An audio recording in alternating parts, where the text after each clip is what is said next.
Would South Carolina fans want Deion Sanders in Columbia? We touched on it a little bit yesterday, and today I want to hear from you, the Tolos, you Gamecock fans. Text in 71307. Start your text with keyword fan, or give us a call on the Renewal by Anderson of the Carolinas fan phone. That's 844-326-3663.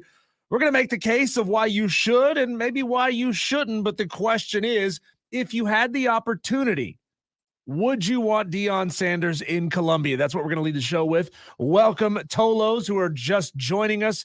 You Tolos who have been with us for a very, very long time. We appreciate you, and all of our listeners who are still dealing and still battling with the after effects of Hurricane Helene. I just want to put this out there, put this thought into a lot of people's brains. As soon as you get power on, it may be over for you, but it's not over for everyone else. Absolutely. So bear that in mind, that there are still going to be a lot of people dealing and battling and fighting with this aftermath for a long time. So don't lose sight of that. Don't forget about them. Still do what you can to help out your fellow man, your fellow woman, your neighbors up in North Carolina, in Tennessee, and Virginia. They're all dealing with this. And so just keep that in mind, would you? Good word. I like that. Yeah. So we talked. And by the way, are you trying to piss off Game? I mean, are you? No. This is a legitimate, real question. I like it. This is a legitimate, real question. Yeah, So, I like it.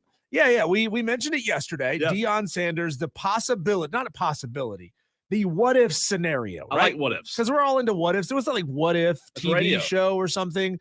I think it was animated. Like, what if all of the things that happened in the Marvel Cinematic Universe had happened differently? Like, what if this person was the hero and that person was the bad? All those types of things, right? But we talked about his future, Deion's future, long-term at Colorado. Is there a long-term future for Deion Sanders at Colorado? He's got two boys there, Shadur and Shiloh. What happens when Shadur, Shiloh, and Travis Hunter leave? They are the core of what he brought with him when he came over from Jackson State. And when they leave, is he going to want to stick around, right? Is he going to want to keep doing things at Colorado, which, hey, it's a job where you don't have the highest of expectations. You do well. Your fans absolutely love you for it. So you don't have to be going out there and winning national championships or bust at Colorado. But is that really what Deion Sanders wants for his life and for his coaching career? So one of these days, Cole, probably next year or the year after that, Deion Sanders is going to get offered an absolute Brinks truck full of cash to leave Colorado and go to half a dozen programs where they think he could do the same thing for them that he did at Colorado. Remember, Colorado was awful, truly awful, the worst of the worst for a long, long time. And Deion Sanders has just put together quietly a very good tenure at Colorado. He's 8-9 at this point. I mean, for Colorado, that's good. It's good right? for Colorado. In Colorado, that's good. His overall coaching record is 35-15. 9 of those 15 losses have been in the first season and a half at Colorado. The dude has won at the places that he's been thus far. He's won at Jackson State. He is doing more at Colorado than any coach had done at Colorado for a decade plus before Deion Sanders got there. Yeah. Does that not sound like, on the surface, something that South Carolina fans would want to happen in Columbia?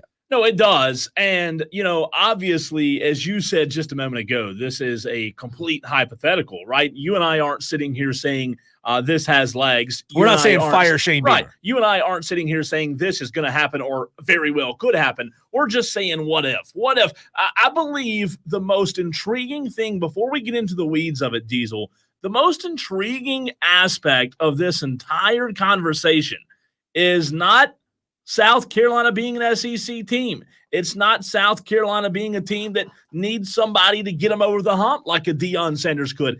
The most fascinating aspect of this hypothetical conversation of Deion Sanders possibly going to South Carolina and what it could do for the university would be the recruiting force that the state of South Carolina and the university would have with him and Dawn Staley. And look, I'll be very frank here. I do not think Clemson fans would love the idea of Deion going to South Carolina because just how good Deion is at recruiting, just how good Dawn Staley is at recruiting, if you were to put them on the same team, if you were to put them in the same building, I believe it would absolutely turn this Gamecock fan base around. And again, not so much that the fan base needs turned around. It would turn the program around from being a middle-of-the-class program to a program that actually has a chance to compete for the SEC championship year in and year out. Yeah, so a lot of people, they want to make the easy jump. Oh, he's holding out for the Florida State job. Well, Sure. Possibly. Yeah, possibly. He would want to go coach at his alma mater. But would he hold out for that Florida State job for 2, 3, 4, 5 years if Mike Norvell turns it back around? I mean, Florida State had an insanely successful season last year. This year has been the complete opposite. But next year, Mike Norvell could turn things back around and have another good football team. If that's the case, if Mike Norvell is out there winning 10 games for Florida State, the university is not going to fire him.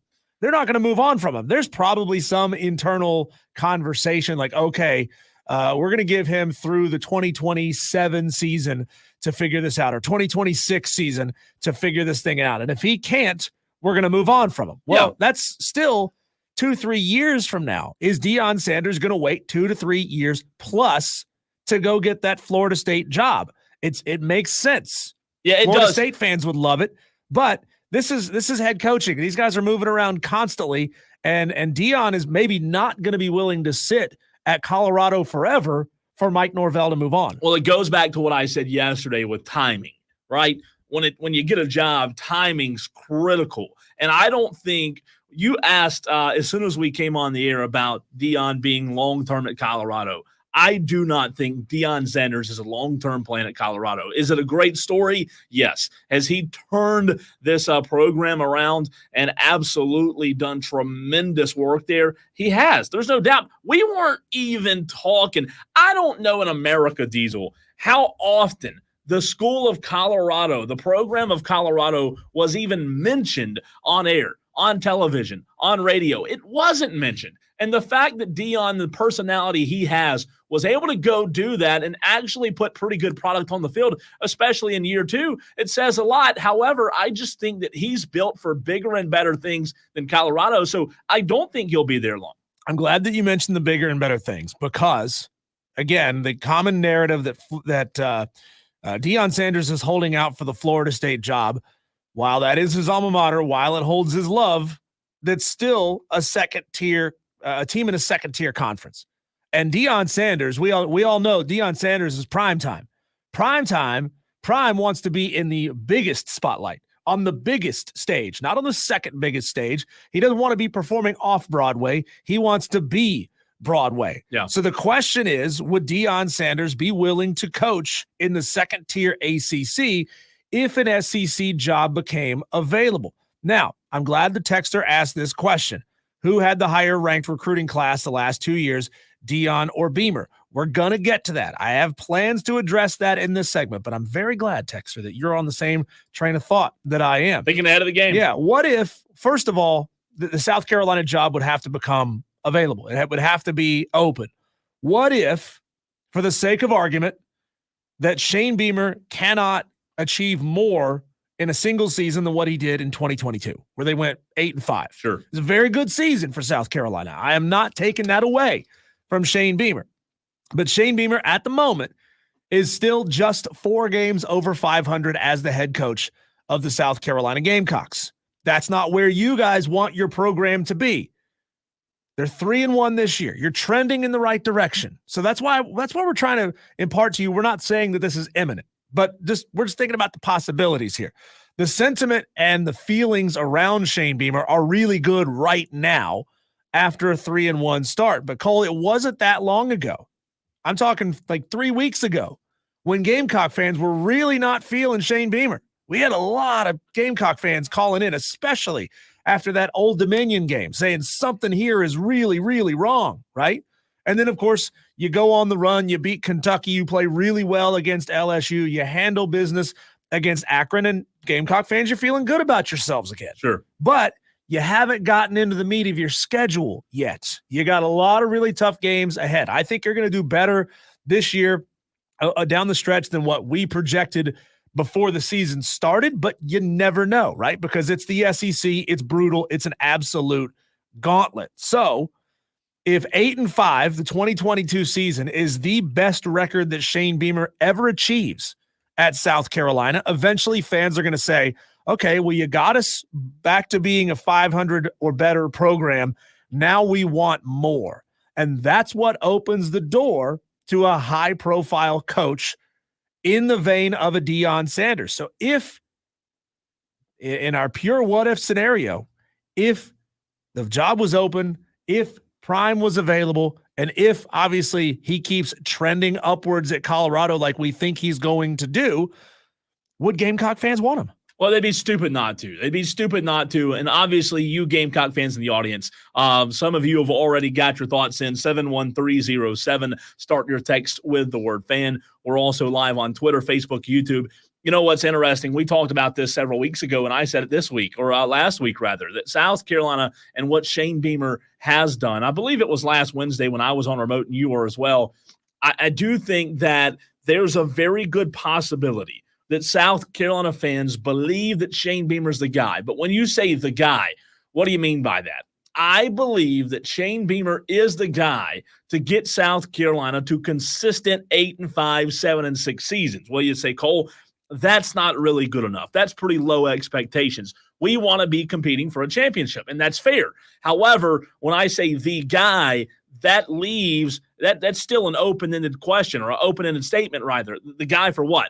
The guy to get you to the guy, or the guy to win you a championship? Yeah. I don't know if any Gamecock fan out there believes that Shane Beamer's the guy to get them to a championship, but if you look at getting the guy, you've got to have the guy now be the guy that gets you the guy. And if it were to happen, hypothetically, for Deion to be the guy, I don't see any reason Gamecock fans wouldn't want him. In fact, I'd say they'd be stupid if they didn't want him. Yeah. Is Shane Beamer the guy to get you to the guy that gets South Carolina fans where they want to be?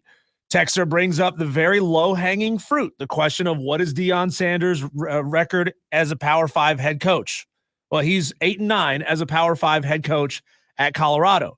Remember, he is bringing them up from the bottom of the barrel. If Deion Sanders can bring Colorado back from irrelevance, that is coach of the year material, right? It's one thing to be handed the keys to a Ferrari like Kalen DeBoer has and keep it going.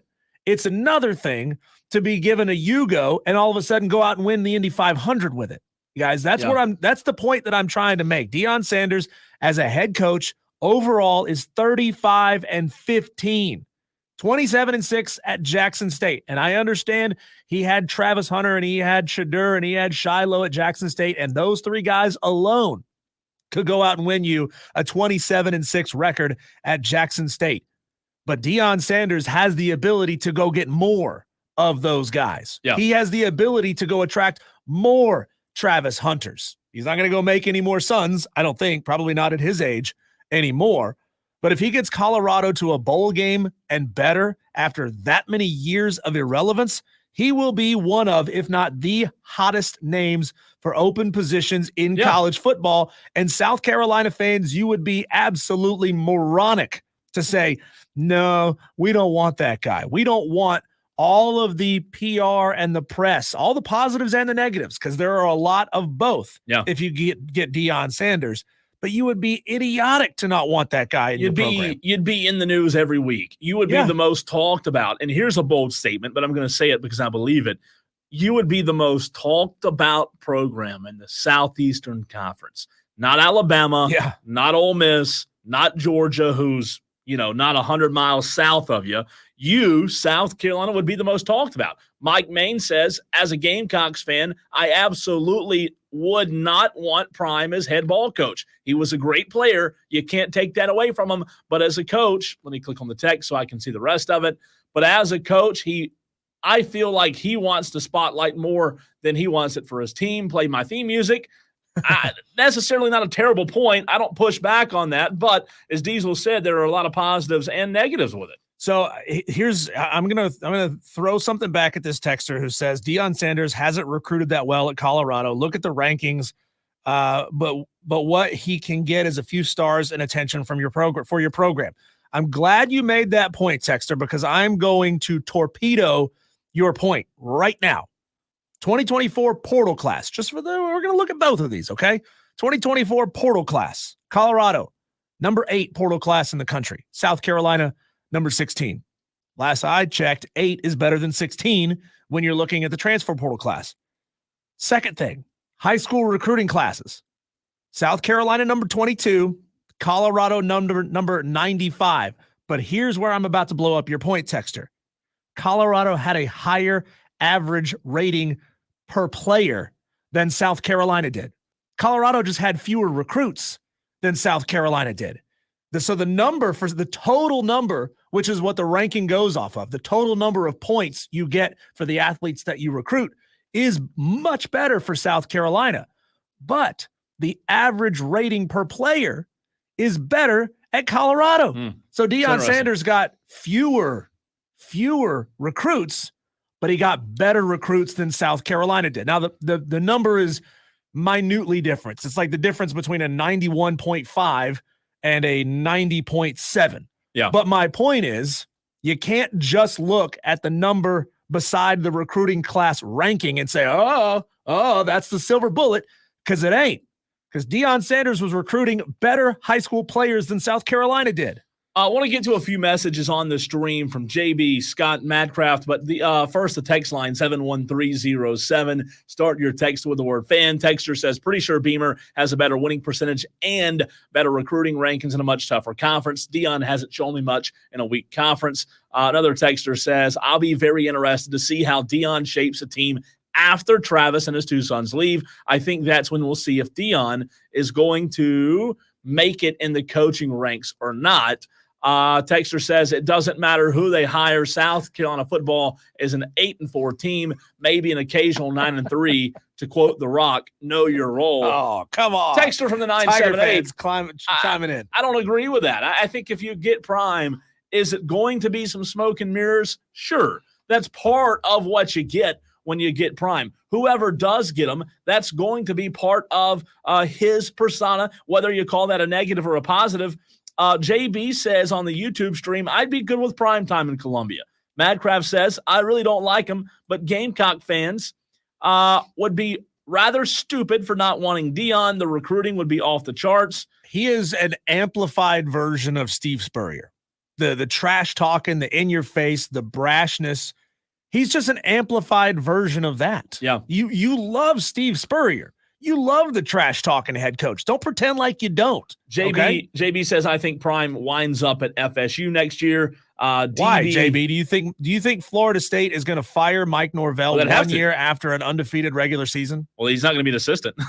They'd have to fire him. DB says lines locked. Scott Teeter chimes in on the Facebook stream and says, one good way for things to feel normal again is being able to watch wire to wire. Hope you all have been safe and have power. Scott, same to you. Appreciate you listening to the show. Diesel still does not have power. I haven't showered in 5 days. He's not lying. He's not lying. I can smell. T Swizzle said, went to the Clemson game this weekend. Would love to catch UGA again in the playoffs. Wesco and Moore are some dudes. A lot to get to. Appreciate your thoughts as well. Diesel, to put a bow on it from my point of view, look, do I think it'll ever happen? Absolutely not. Would it be fascinating? Would it be great for you and I as radio hosts, an hour and 15, 30 minutes from Columbia to cover Deion and Don Staley every single day? Please make it happen. Sign me up. Look, I think that they would. I think that they would be better than the normal 8-4 team at best. I think Deion with – to your point, you said it, there are negatives he brings. Sure. And look, I think there's negatives every coach brings, but Deion's are amplified a little bit more because of his persona, like that Ric Flair personality, right? However, you can't tell me that he wouldn't be able to recruit in the SEC because I know he hasn't done it yet. You say, well, what makes you think that if he's never done it? I'm just saying he's shown – you say, well, what would he have if he didn't have Hunter and his kids? Well, He brought in Travis Hunter. Yeah. He brought in his son. Obviously, being a son helps, but let's not act like Travis Hunter just showed up and was there before Deion got there. There's an argument that Josh Pate, who is a very smart guy when it comes to college football, makes consistently as a retort to the people who say so-and-so can't do something. Well, is it that they can't do something or that they haven't done it yet? And fans seem to blur the lines and can't remember, or can't tell the difference between the two. But Cole, if we're headed towards this mythical mega conference, 2-conference structure, the thing that people think is coming down the pipe, do you really think Deion Sanders is going to want to be outside of that structure? No, but Alabama, Georgia, Tennessee, Texas A&M, they're already set when it comes to head coaches. The biggest and best jobs ain't going to be open for Deion, but that's when the second-tier SEC jobs come into play, and he could elevate one of those SEC middle-of-the-road, middle-of-the-pack teams into a juggernaut. Scott Teeter says, I'm in the same boat, Diesel. I'm a landscaper, and we've been out cleaning up neighborhoods, had to wash up outside with a hose one day after work. Scott, appreciate everything you guys are doing. I know it's tough out there. We'll get into that conversation next. Back to the storm updates, back to bringing some calm to your chaos. Things are getting better day by day. However, still a lot of people without power. We'll hear from you next.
We ask for you, the Tolos, which stands for Turn On, Leave On. That's what we want you to do each and every day on the program. Turn it on, leave it on. We ask you to text into the show. A lot of good text in that first segment, but sometimes you Tolos just send really good text, even if they are taking shots at me and my team. Fat Paid on the text line, 71307. Fat Paid says, day 6 of no power in Inman. I stink almost as bad as the Cowboys defense. Well done, Well Fat played. Paid. Well done. Great job. Great text.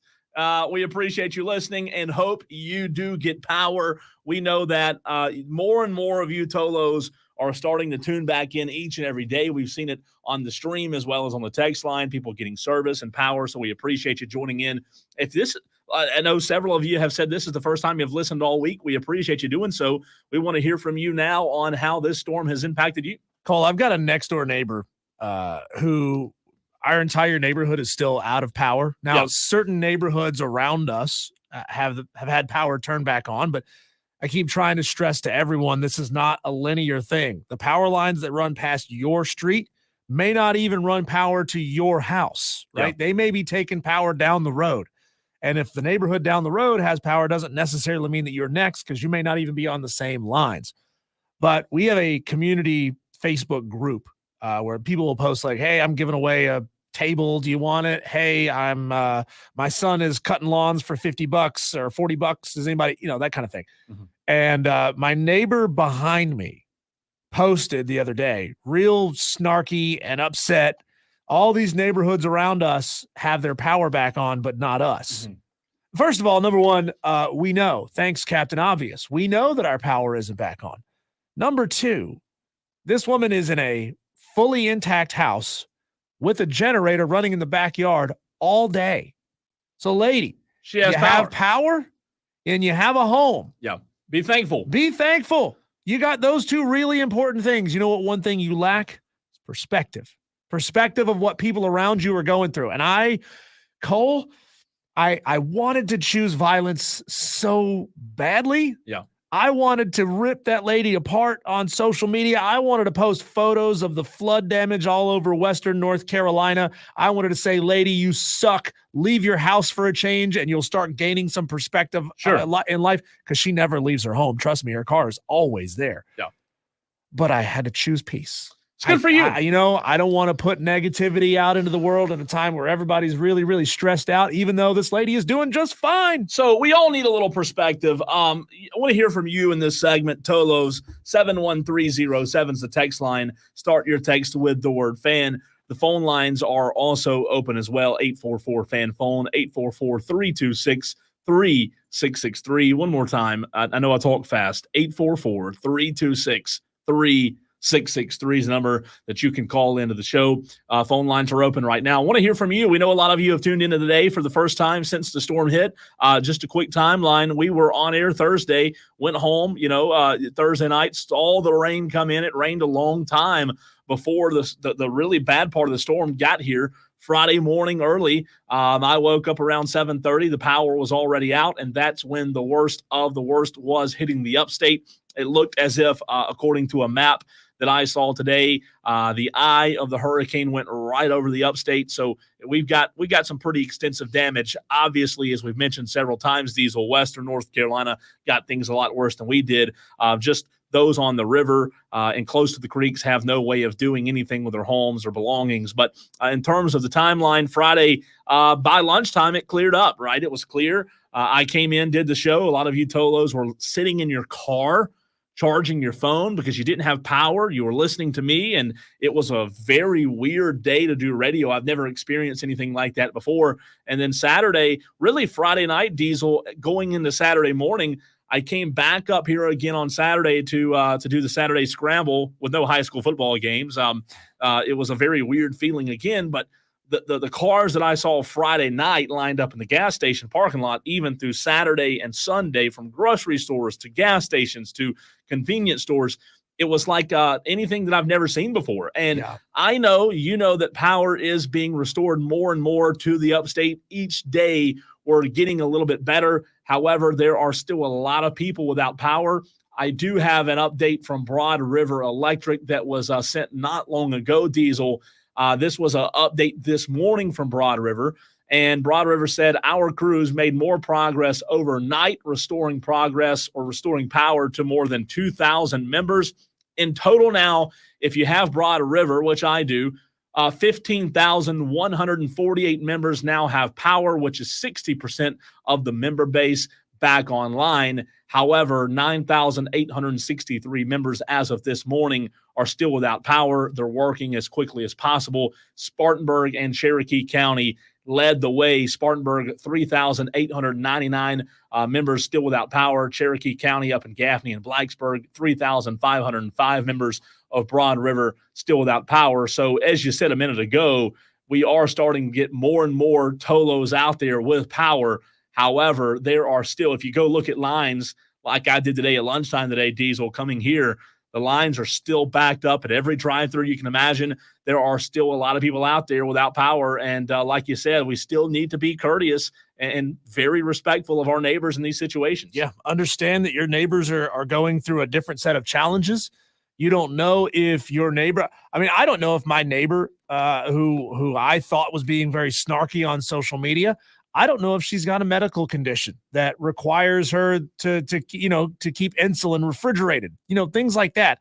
I don't know what it is she's dealing with. So I had to think of that when I was about to fire back with something really snarky and negative as a response to her. But Cole, I saw a photo last night on Twitter late that power had been restored to at least part of downtown Boone, which if you saw the photos and just how much of Boone was underwater, I mean, it's incredible. It's incredible that they were able to get the lights back on in downtown Boone. And I hope that means that restaurants in downtown Boone are able to open, they're able to cook and serve, because there's a lot of people up there who lost everything. So just remember, even though you might be a little bit frustrated that your neighborhood's power isn't turned back on, at least your neighborhood still exists, right? So bear that in mind. A couple of texts to get to from the Tolos out there. I want you to know, though, Tolos, number one, we appreciate you listening today and all weekend. Our hearts have been with you. However, if you know of places, if you can do us one favor, if you know of places that are community outreach centers, we would love to share them on air so other Tolos who have needs or have family and friends that have needs can use that to their benefit. You can text the show. You can call the show. Phone lines are open. Again, this is a great example. Head coach of the Hillcrest Rams, Diesel, posted this earlier today. Bennett Swaggart, Upstate Church in Simpsonville, will be passing out supplies and essentials at 6 o'clock tonight. Again, that's Upstate Church at Simpsonville Baptist. He'll be out there, Bennett Swaggart, the head football coach at Hillcrest. If you need something, he says, come see us. If you don't, still come see us. We'll just have somebody to talk to if you need to have a little bit of community. 6 o'clock tonight at Upstate Church in Simpsonville. Again, any kind of event like that you know of that can be a benefit, please share that with us, because Diesel and I, we can't just get to every single one of them. We know of a lot of them going on in the upstate. However, we need your help with that. Yeah, I saw, I think you reported this yesterday. I can't recall, but YFF was reporting that over 6,000 power poles were snapped during Hurricane Helene. So if you're wondering, like, oh, the power lines and the power pole just up the street from me is fixed, well, I don't have power yet. Well, that's because 6,000 power poles were damaged and lines being laid down on by trees.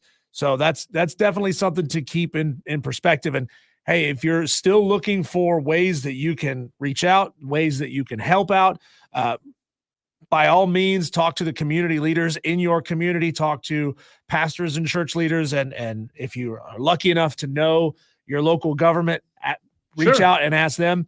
But also, the drive at Charlotte Motor Speedway is happening right now as we speak. It's a good one. They are currently collecting and will be up until 9 p.m. tonight. So you go to the Silver parking lot. That is right across the street from the main entrance at Charlotte Motor Speedway on Bruton Smith Boulevard.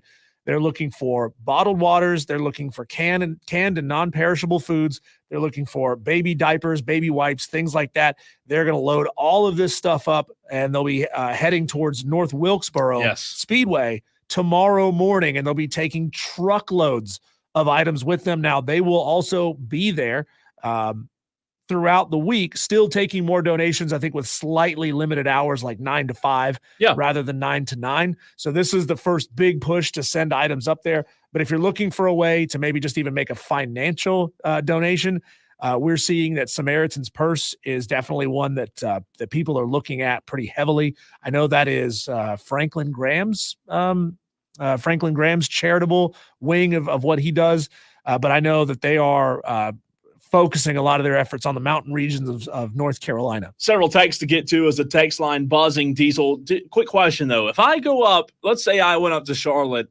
tomorrow morning to take some supplies, you think they'd let me get a quick spin in? No.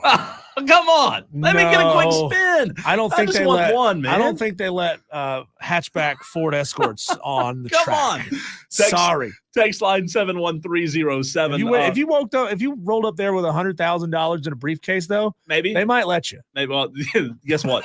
That's not happening. Corn Chip chimes in on the text line. A lot of text to get to.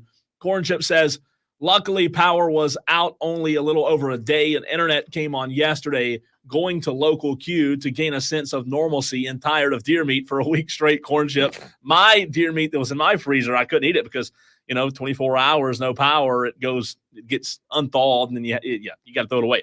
Let's see. Amazon guy. Great to hear the show. Just got power last night. Time to restock and rebuild. My belly met my spine over the weekend, says Amazon guy.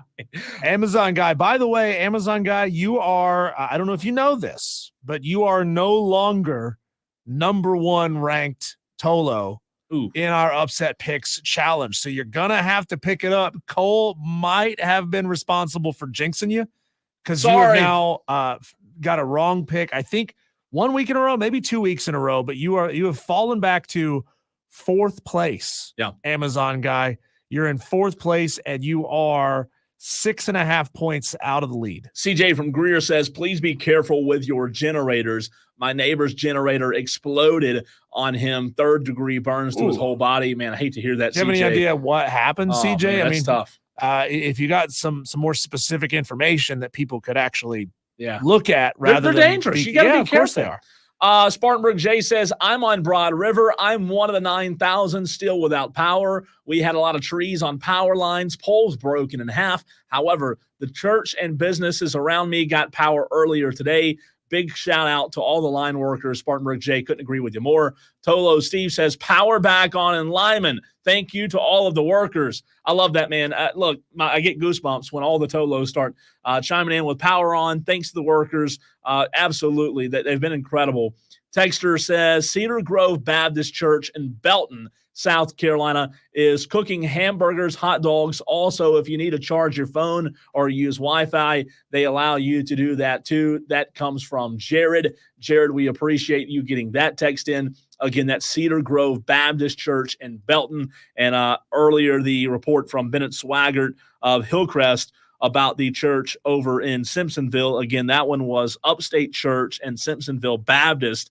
They'll be passing out supplies and essentials at 6 o'clock tonight. Again, if you need something to help you and your family out or know of someone in need, that's Upstate Church in Simpsonville. I know we have a lot of Tolos over in that Simpsonville area. Texter says, if you can't make it to Upstate Church tonight, Renovation Church Simpsonville is doing the same thing tomorrow from 12 to 2 and also giving out bag lunches. We know that a lot of school districts, Diesel, Cherokee County, I heard their principal talking about it last night. Spartanburg District 2 doing the same thing, feeding community members over 1,700 meals fed just in one day yesterday at Sholey Creek Elementary on Paris Bridge Road in Spartanburg. Obviously, we have all gone through a lot, but the rallying of the Tolos and of the upstate and the communities, that's what it's all about, coming together in times of need. Does anyone have any information on the Piedmont area? I'd love to hear about that because that's one area that I drove through late on Sunday afternoon, and they had been hit really hard, especially right there along the Saluda River. I don't know what highway that is that goes past the Saluda or that sort of parallels the Saluda going into downtown Piedmont proper.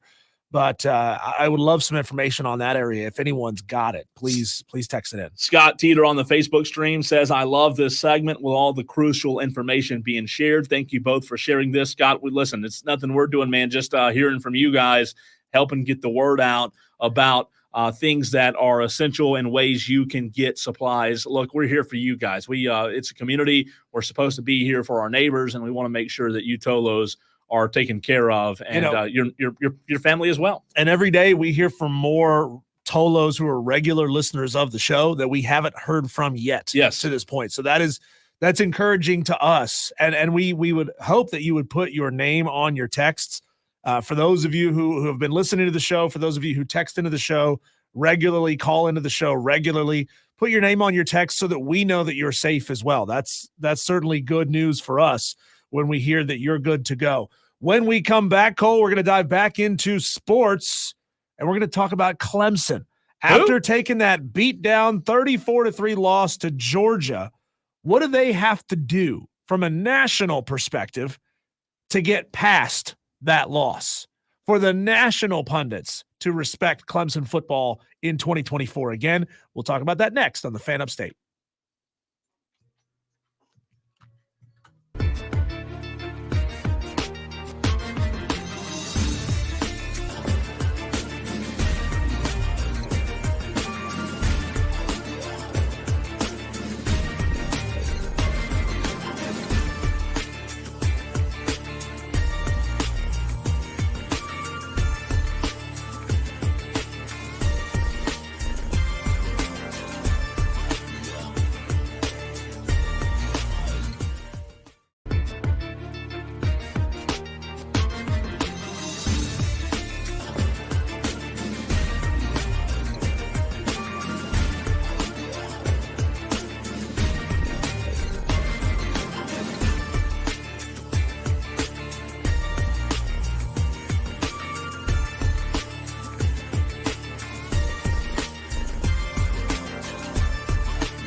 The Clemson Tigers are back inside the top 15 in the AP poll, Cole.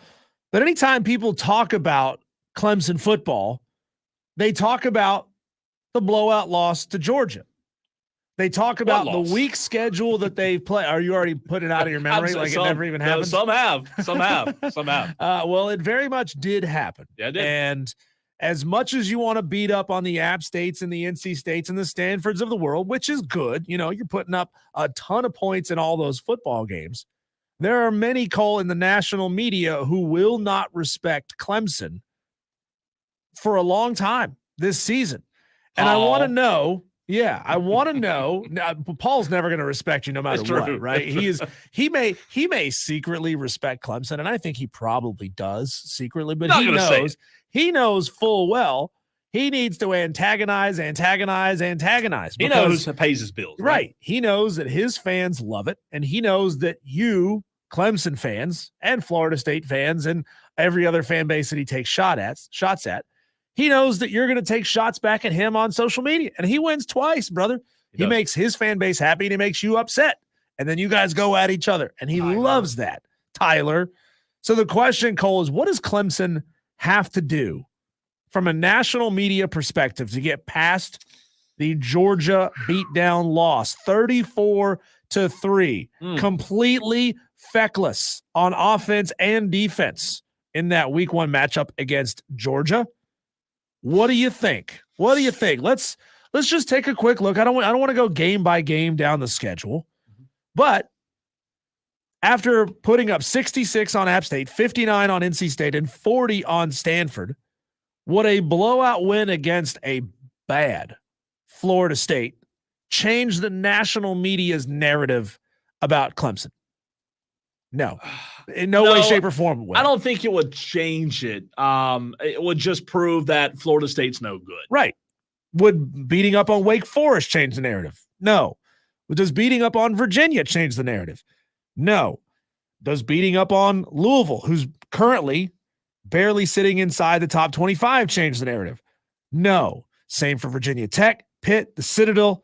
Maybe by the time you get to South Carolina.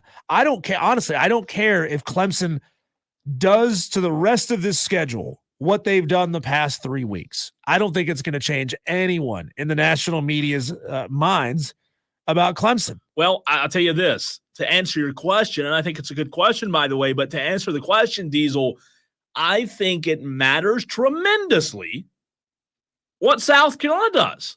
What I mean by that is, if South Carolina, over the course of the next 6 weeks, does not look like the team that we've seen in the first 3 weeks, 4 weeks, then that win over South Carolina won't prove much. However, I'll tell you what I think. I think South Carolina, over the next 6 weeks, will prove to the nation that they are a top 25 team. I believe South Carolina this season is a top 25 team with that defense, with the guys they have on the defensive line, and the way that defense plays. I think they're a top 25 team. So if they continue to trend the way that I think they do, Diesel, and by the time they play Clemson, and though they won't have the better record than Clemson because they play in a much tougher conference, we know that Clemson may still be the better team. But if that game rolls around after Thanksgiving, Diesel, and South Carolina has shown the nation that they're legit, and Clemson were to go and whoop the Gamecocks, and I mean whoop them, lay it on them, not a 63-17 performance, but a really good shellacking, I do think that would be the game where Clemson proves itself to the national media. So you think that if by that point of the season, November 30th, if Clemson shellacks a 7-4 South Carolina, that changes the national narrative? So. Not even close. Well, here's the problem. And you say 7-4 record. That's not fair, though, because they're in the SEC. Oh, no, I know that. But I'm talking about where might they be by the end of the season? You said a highly ranked top 25 team. Yeah. I think by then South Carolina will be in the top 25, but I don't think they're going to be any higher than 20th. Yeah. And that's not meant to be disrespectful to South Carolina or to the fans. I'm acknowledging the fact that you've got an extremely tough schedule ahead. Yeah. And getting out of this with only 3 losses or 4 losses by that point of the season, 7-4, that means 3 more losses down the stretch. You've done incredibly well to get to 7-4 by the Clemson game. That means you've got 8-4 in your sights. That means you had a phenomenal season. Possibly 9 What wins. I'm saying is, I don't think beating up on South Carolina, a team that even if they're inside the top 25 at the time, is going to change the national narrative. The only thing in my mind Clemson can do to change that narrative is they've got to get into the college football playoff, not be the 5 seed, and they've got to beat an SEC team in the college football playoff. You go and you beat up on Oregon, great. Nobody cares, right? That's not gonna wash the bad taste out of the national pundits' mouths with regards to that 34. They'll still point back to it and say, yeah, but week 1, when you played a really good elite SEC team, you got absolutely curb stomped. So you got to go beat Texas or Alabama or Georgia in a rematch or Tennessee. You got to beat one of those teams. Otherwise, people will always, for the rest of this season, until the national champions are crowned, we'll point back to 34-3. Look, those would certainly help. I mean, it certainly helped to go beat an SEC team in the first round of the playoffs. It really would. We'll get to a few other texts from this very segment, but ladies and gentlemen, the Upset Picks Challenge goes live. It opens in 7 minutes from now. Again, 7 minutes from right now, the Upset Picks Challenge is open. Get ready. Get your game. We need your name, your game, and the amount of points coming up next.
3, 2, 1, go. The Upset Picks Challenge brought to you by Ingles Markets. It is open. We need your name, your game, and the spread of the game that you picked. For example, Diesel, if he were picking South Carolina over Ole Miss, he would put Diesel, South Carolina plus Ole Miss, and whatever the spread is. Now, the spreads are locked in at 3 p.m. on Wednesday, so if the spread has changed, don't worry. We'll fix it on our end. Diesel and DB do a fantastic job keeping this ship afloat, keeping this organized. You text in 71307, keyword FAN, 71307. If you would like to do it on the phone lines, you can do it that way as well. If you don't prefer to text, phone lines are open, 844-FAN phone. That's 844-326-3663. Just Jess.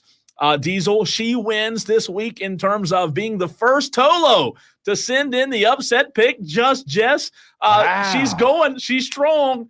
Stanford plus 7.5 versus Virginia Tech. And here the texts come just like that.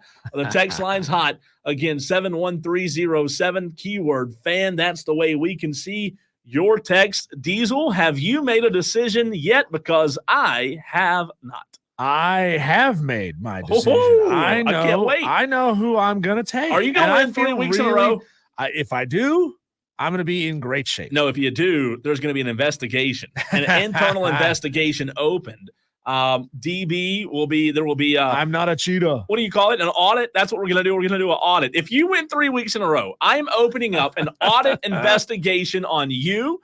With DB, Josh Pate, Kelly Ford. I know that you've been back channeling with Kelly Ford. You're just making emotional decisions. No. That's all. I heard rumors that you have been using K Ford ratings. I'm going to make up fake rumors. I'm going to open an investigation because, dadgummit, if you win 3 weeks in a row and I can't win but one the entire freaking year, I quit. I'm done.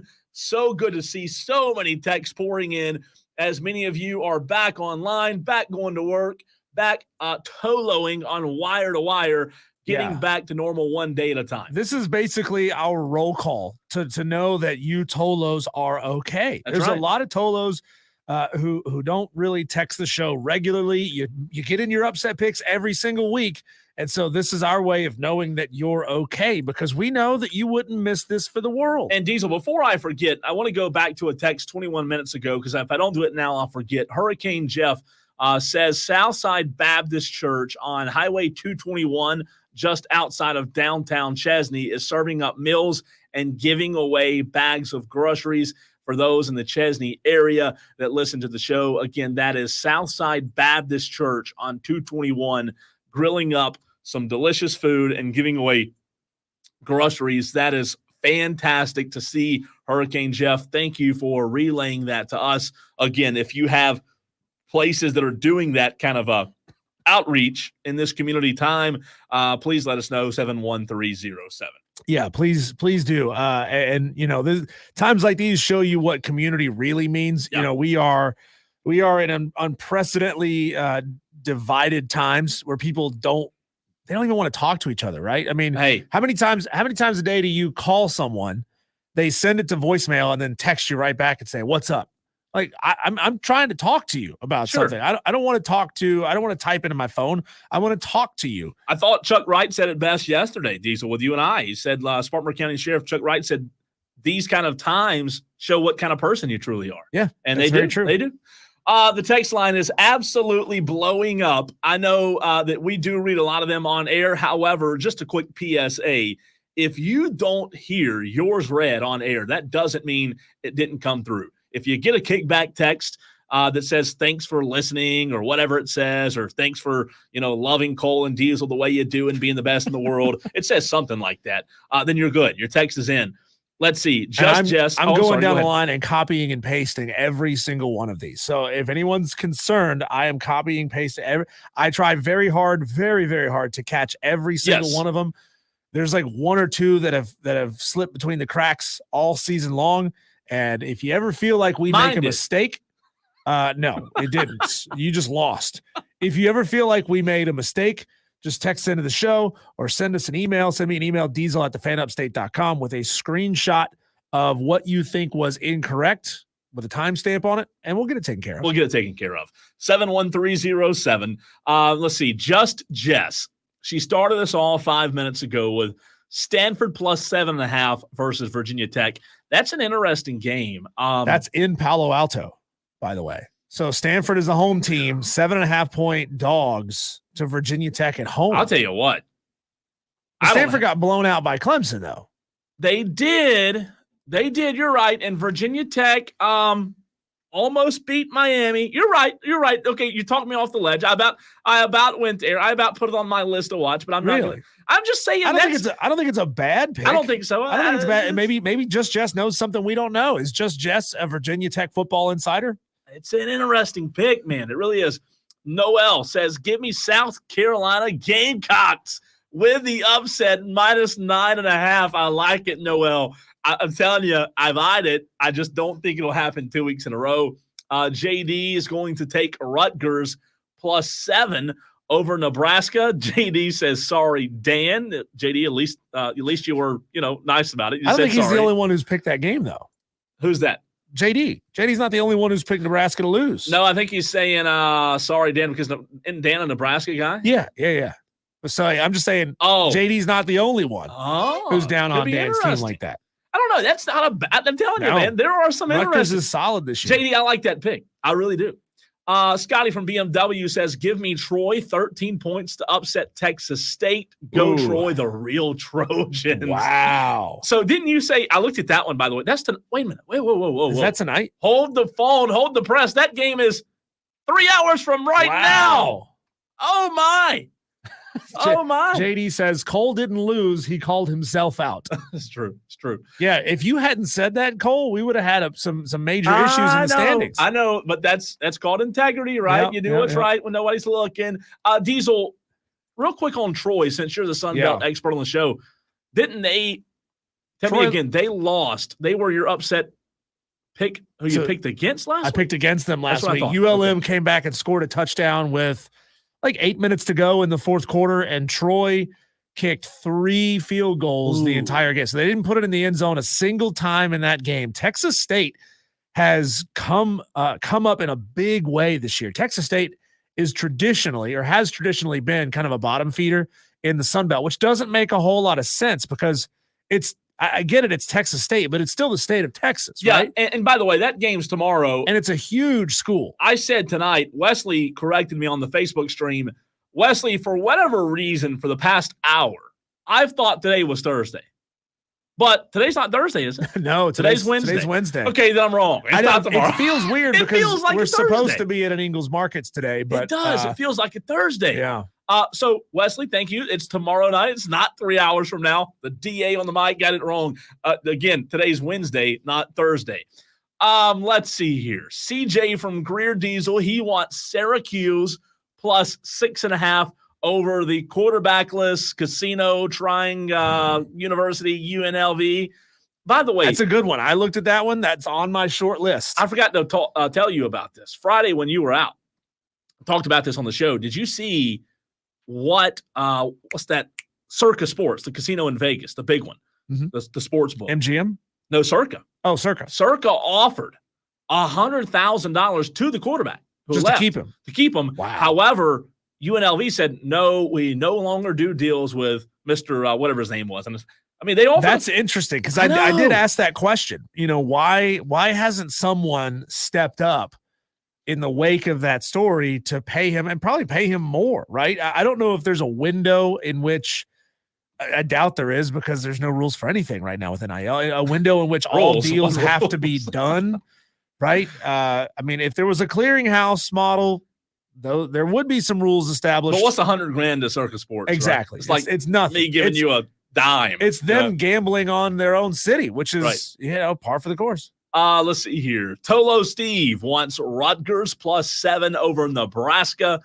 Upset picks name. Texter says Palmetto Buckeyes. The game, SMU over Louisville plus 7 points. Look at that. That's a good organized text. Palmetto Buckeyes, SMU over Louisville. I know I've said this like 100 times already. That's a good – there are some really interesting upset picks this week. I mean, that's a possibility, a 7-point swing. I like that. Joey says, give me Carolina plus 9.5 over Ole Miss. Joey's the second one going with the Gamecocks. Good pick. Take that back. It's a good pick. Diesel. Third, Sherb says South Carolina plus 9.5 over Ole Miss. Texter from 316 says Spartanburg High School giving out food for the people in the community that need it. Texter, thank you for letting us know about that. JB, what's up, JB? South Carolina over Ole Miss. That is numero 5, number 5. That is. I mean, I'm not surprised that we're going to get a lot. We're going to get a lot of Gamecock fans, Garnet heads, Angry Birds texting in with that pick. You think so? But see, that's the problem. Have you ever heard that saying, don't gamble, don't bet on your own team? Because you're thinking emotionally. Yeah, you're betting emotionally, not logically. That's true, though, by the way. It's true. It is, don't bet on your own team. Because you always think your team is better than they actually are. Unless it's the Cowboys, and I bet against them and win a lot. Really do. Yeah. Let's see. That's called being up there in like the meta world. Like if you can gamble against your own team and win regularly, then you're operating on a different level. You are. Rev Red says, give me Stanford plus 7.5 against VT. So another Stanford Virginia Tech pick. Texter asks, is there a way to see the overall standings? Diesel, I believe there is, right? Yes, there is. You go to the Fan Upstate on Twitter and look for it. Now, it is currently pinned to the top of the Twitter page, so you can find it there. Go to the Fan Upstate on Twitter. Follow while you're there. Please do. And if you don't have a Twitter page, that's okay. You can still view a Twitter page or a tweet without having a Twitter account. Yeah. So it'd be awesome if you did. It'd be awesome if you did, but you can go there and see them. They are posted right now in all their glory. Diesel on radio is how you can find Diesel on Twitter, on X. I am at the Cole Bryson. Again, it's at the Fan Upstate where you can see the overall standings. A2, the MFJ wants Akron plus 15 over BGSU. Is that Bowling Green State University? Bowling Green has a state? It is state. Most people don't realize that. Wait a minute. Is there a Bowling Green and a Bowling Green State or no? Surely not, right? No. It's just one Bowling Green. It's just one Bowling Green. They're a state? It is Bowling Green State University. I never knew they were exactly. A state. Most people don't. Bowling Green is state? I never knew that. Yep. Wow. Learned something new today. Let's see. G wants Wake Forest at NC State. Wake Forest plus 7. Luis wants Louis the 13th. Louis the 13th. Louis, I'm sorry. Not Louis. Louis. It's Louis. I said Louis. By the way, I'm sorry, Louis. I apologize. By the way, G, have you been sending in your picks as just the letter G? I think this is his first one. Okay, I just wanted to make sure. Yeah, I think so. I wanted to make sure that I haven't missed, because we go by the name and that's how we put you. That's a new one. Yeah. New. I think new that's entry. new. Yeah. Hey, we'll take new entries. Yep. Not too late to join. That's right. Louis the 13th wants Tulsa plus 12. See, that's smart. Louis the 13th, I believe, is also new, and a 12-point win like that would put you pretty high up. It would put you past Cole Bryson. That's for sure. Take much. God. I mean, thanks. Yeah, that's for sure. So 12 points right now would put you in roughly 30th place overall. And there's 85 some odd Tolos who have points right now. So Louis the 13th, if you hit that one for 12, that will put you in certainly in the top half. Certainly the top half. And if you keep playing week after week after week, who knows? You can climb those leaderboards quick. I'm going to need the season to be extended into basketball in order for me to get on the board, please. Can I put in that request? Joey says, I won nearly $1,000 on the Panthers last season, picking the unders and picking them not to cover. That's terrible, but funny. Yeah, everybody was so high on Bryce Young, and they just thought one of these days Bryce is going to figure it out, and he's going to be good. And he says he's a diehard Panthers fan, too. Yeah. He likes money better though. Yeah, listen. He likes processed blue. Who doesn't? But he likes green even more. Those teams don't. Those teams don't pay you anything, right? I don't blame them. We have a couple of our celebrity picks in so far. Okay, not all have reported back, but we have a couple of them in.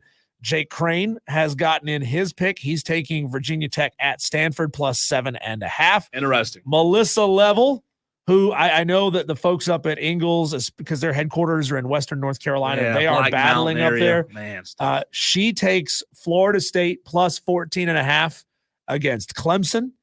And I, Cole, will reveal my pick after you tell me yours. I don't have one. I don't have Come one. on.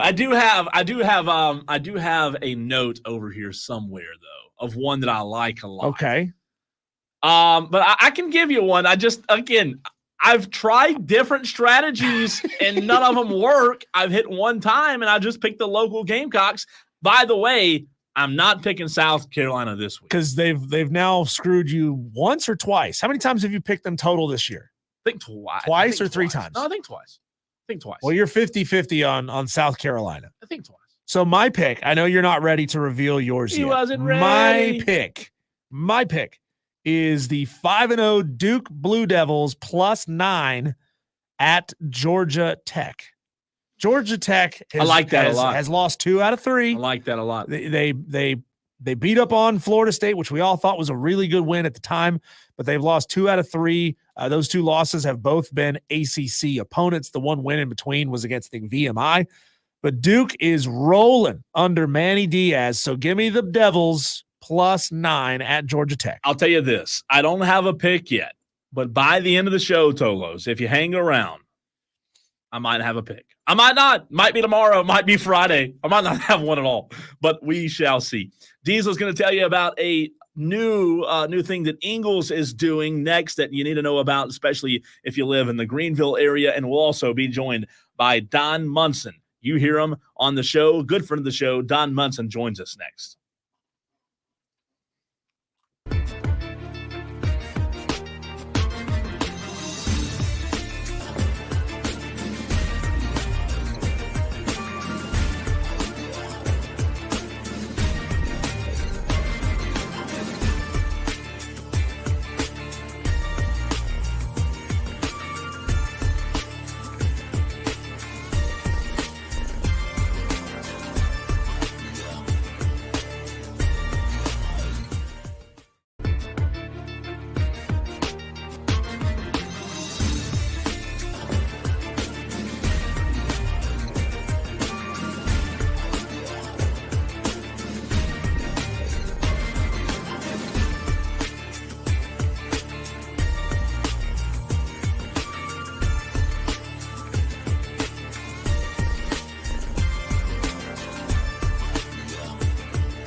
It's Wire to Wire with Diesel and Cole Bryson.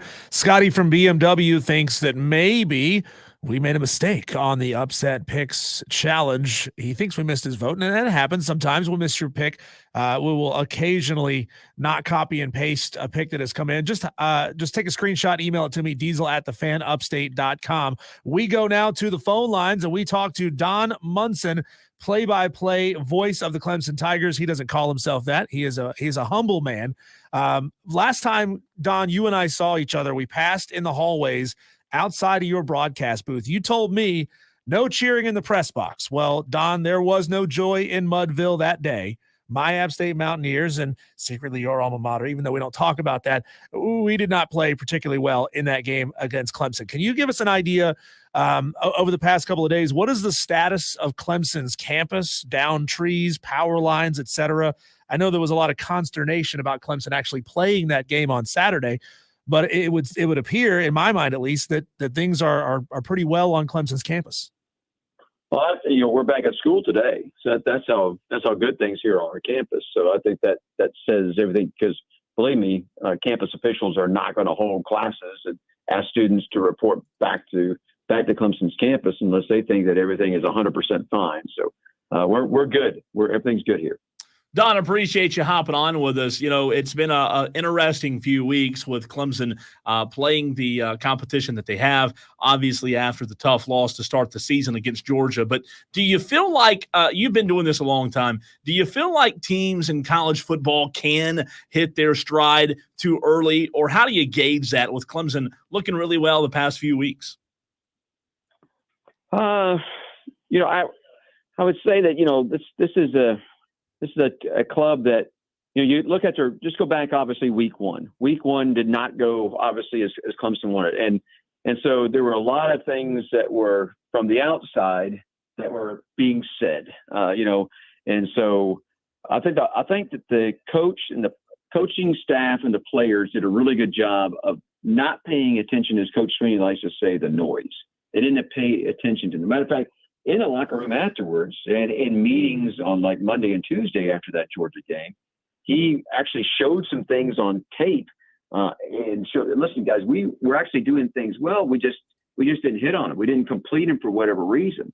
And I think that really helped build some confidence. And then as Diesel was talking about that App State game, I mean, that first quarter is, I think, still carrying to this point, to be perfectly honest with you, just because there was so much pent-up frustration that was relieved in just 15 minutes of football. When you put 35 points up on the board in 15 minutes of football, that will relieve a lot of frustration. And I think that moment in time right there, that 15 minutes on the clock and however much time it actually took to happen, whether that be 30 minutes or 45 minutes or whatever, I think still carries to this point and gave this club and this staff a really dose of confidence that what they were doing was correct, that what they are doing is correct, and is going to be able to catapult them forward through the season. And with an opportunity, they have to earn it now, with an opportunity, though, to get to where they want to be. Joined now on the phone by Don Munson, Director of Broadcasting for Clemson Athletics. Fans love to get emotional when it comes to talking about the DJU, right? The Dabo Sweeney, DJ Uiagalelei, quote unquote, reunion, as they're going to face off on opposite sides of the field. In your mind, just put Clemson fans' minds at rest, or put all college football fans' minds at rest.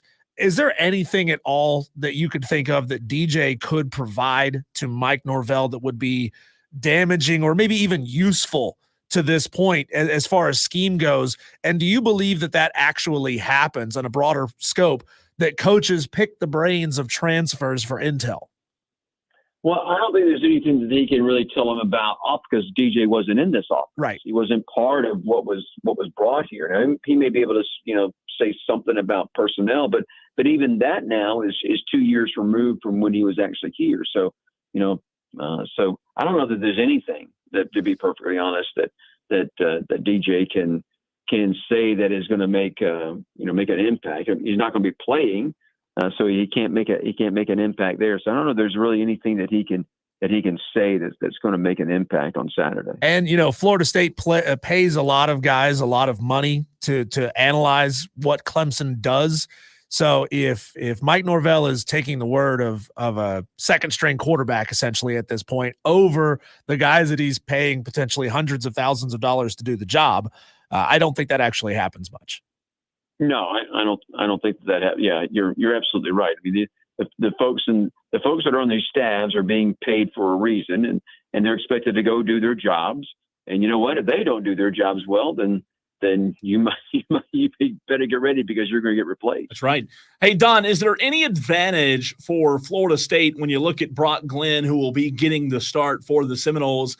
Teams not having tape on them, not knowing what to expect, or do you think that this Clemson defense, the way they're built and the way they performed this season, it doesn't matter who the quarterback is on Saturday? Yeah, I think that Coach Sweeney and I would think that most coaches of most programs, they're more worried about the execution of their own team than they are about them. They'll go and study the personnel. Don't get me wrong. They will go study the personnel, but they're really more worried about how does my team respond? I mean, Coach Sweeney always says, we have to play to a standard. And it's, if the team on the other side of the line of scrimmage can't play to the standard, that's not our fault. That's their fault.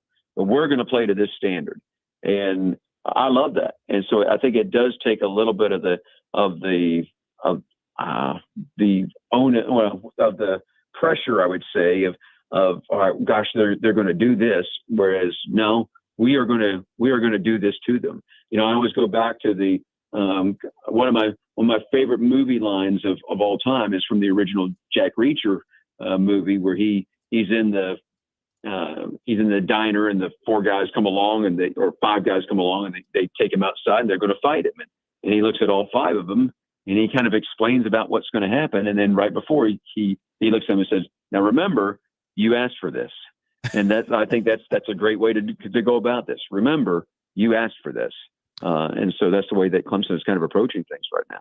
You know what, Don? Not enough respect is given to that Tom Cruise Reacher movie. That was actually a really, really good film. Well, I don't know about full movie, but it was good. But I love lines like that. I mean, it's like obviously in Rocky Balboa, there's the one scene where he just, he gets on his own child about basically you need to toughen up, Buttercup.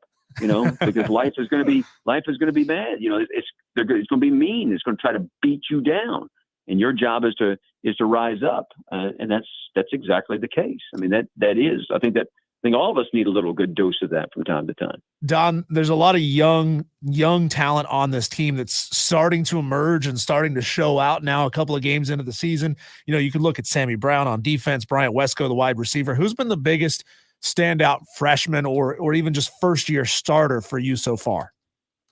I think you'd have to say Wesco. I mean, Wesco and Moore certainly not far behind.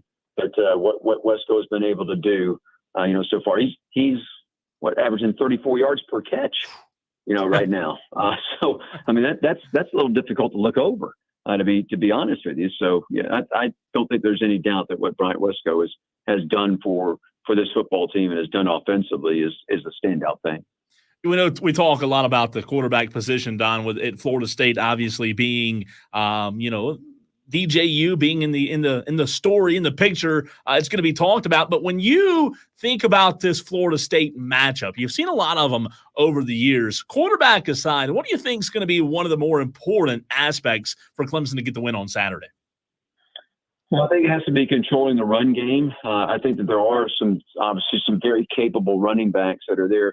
Toafili in particular, you take a look at this young, that guy just has a motor. He plays a little differently than if you sit there and watch Florida State offensively. That's a guy that just really, to me, stands out. Just the way that he runs with the football, he runs angry almost, and he's going 100% at all the time. So I think if anything, it's probably the run game, which if that is going, then that means their offensive line obviously is playing well, and that would be a marked improvement from, unfortunately, what they have done so far. This is not an offensive line. I would say that you would say that, golly Moses, this is a good five. They've been playing, at a really high level all year long. I don't think that necessarily has been the case. They're capable, and they can certainly do that on Saturday, but I don't think you'd say that about them right now. We're joined on the phone by Don Munson, Director of Broadcasting for Clemson, play-by-play voice for Clemson football. Don, can you take us and maybe some of our aspiring play-by-play announcers who are in our audience, because there's always some coming up through the ranks. Can you take us into your preparation for a game? Are you kind of a one-man band researcher leading up to a game? Do you get tidbits from coaching staff? Kind of take us into your prep. Well, I'm at a big advantage here because I can step into every team meeting. I can go to every practice that I want to here with Clemson football, and obviously, I can spend time with Coach Sweeney, not just when I'm doing like his radio show on Monday night, but at other times as well. I can knock on his door and go in and ask a few questions, and even at practice, ask him some things, and also of his assistant coaches as well. So I have that advantage, and probably a little bit is because I've earned their trust. So that's one thing. And then, from the other thing is that I think that people would be surprised at the amount of information that I get on both teams each and every week, basically from the sports information offices is where, like the note package on Clemson this week, I think is 54 pages. The note package on Florida State, I think is 52 pages. And it has just about every little tidbit and stat and, whatever that you could possibly want that goes in there. It takes me about 20 hours in a week to get ready for a football game on Saturday. I've been here at my desk for I guess about 5 or 6 hours just today, just working on nothing but Clemson football. And that's primarily also because I got to travel on Friday. So it makes it a little bit more difficult travel on away games than it does for home games. Don, when you look at the recent matchups in particular between Clemson and Florida State, last year was a very interesting one where I think Cade Klubnik in that overtime game probably learned a lot. He went on to have a really good finish. But what Florida State-Clemson game to you, to the broadcaster of Don Munson, stands out the most in your recent memory? Well, I will tell you that I'll take you all the way back. Let's see. Let me make sure I'm getting the year right. So hang on one second. But it was 1996, I think, is the correct date. Clemson is playing at Florida State. Yep, it was on the 5th of October. So how about that? Same date. Wow. 1996. Just gave you a piece of a broadcasting copy point. Yeah, you just gave me something that's actually the anniversary then. This coming Saturday is actually the anniversary of my first football broadcast that I ever did for Clemson. And the only reason was because Jim Phillips called me early in the morning, about 6:45 at the house that morning, and he was having back issues in 96, and his back was going to prevent him from getting on the team plane and flying to Tallahassee.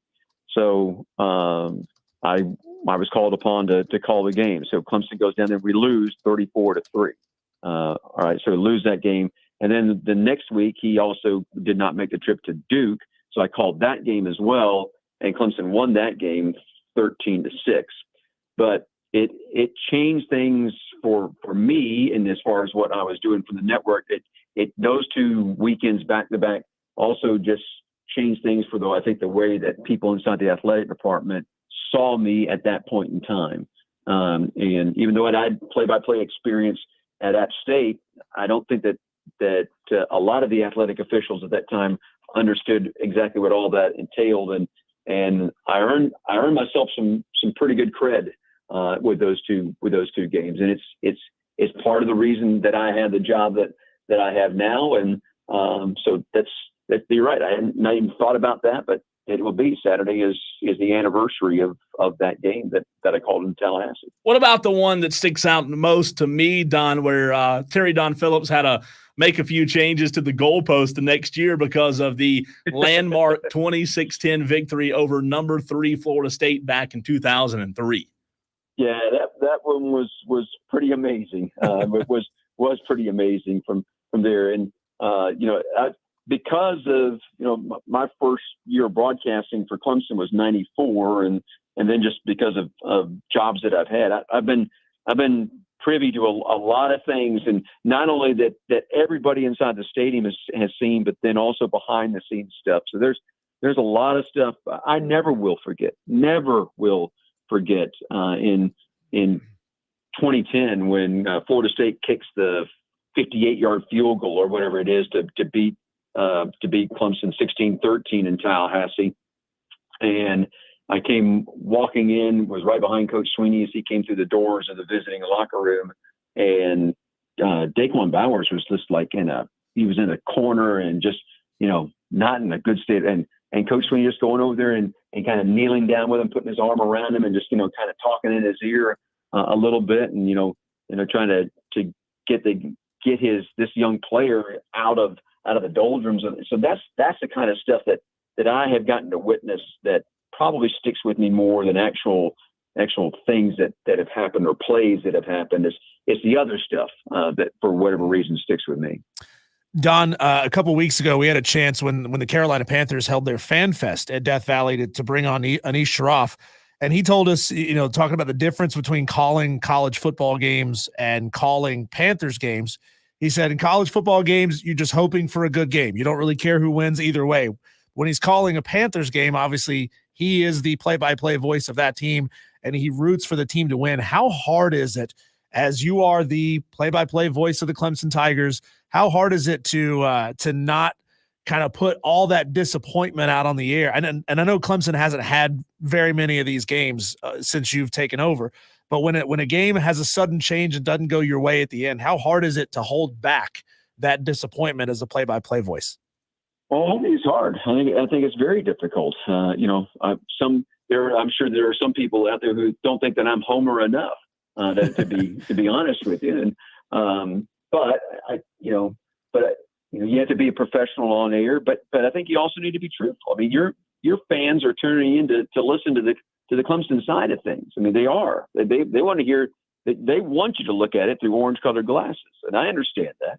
And I think that I do look at it that way. But I'm not going to sit there and blame officials for something that happens, unless it would have been like Virginia Tech and Miami, because that was just a complete farce as far as I was concerned with what happened at the end of that game, and then overruling a touchdown call. Then maybe, but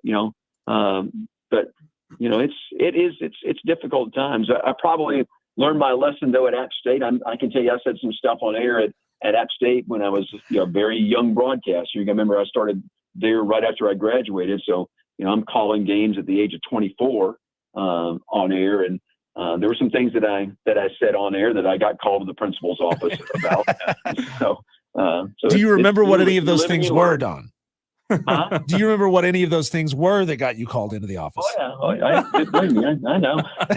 I know. Can you share any of them? No. Those will remain. No. Thank you. I'm at the age of 62, I can remember though what a 24, 25, 26-year-old said on air, and it was inappropriate for what I said on air. Don, I know that every time we close out our interview with you, you say you're happy to come on and spread the gospel of the Clemson Tigers.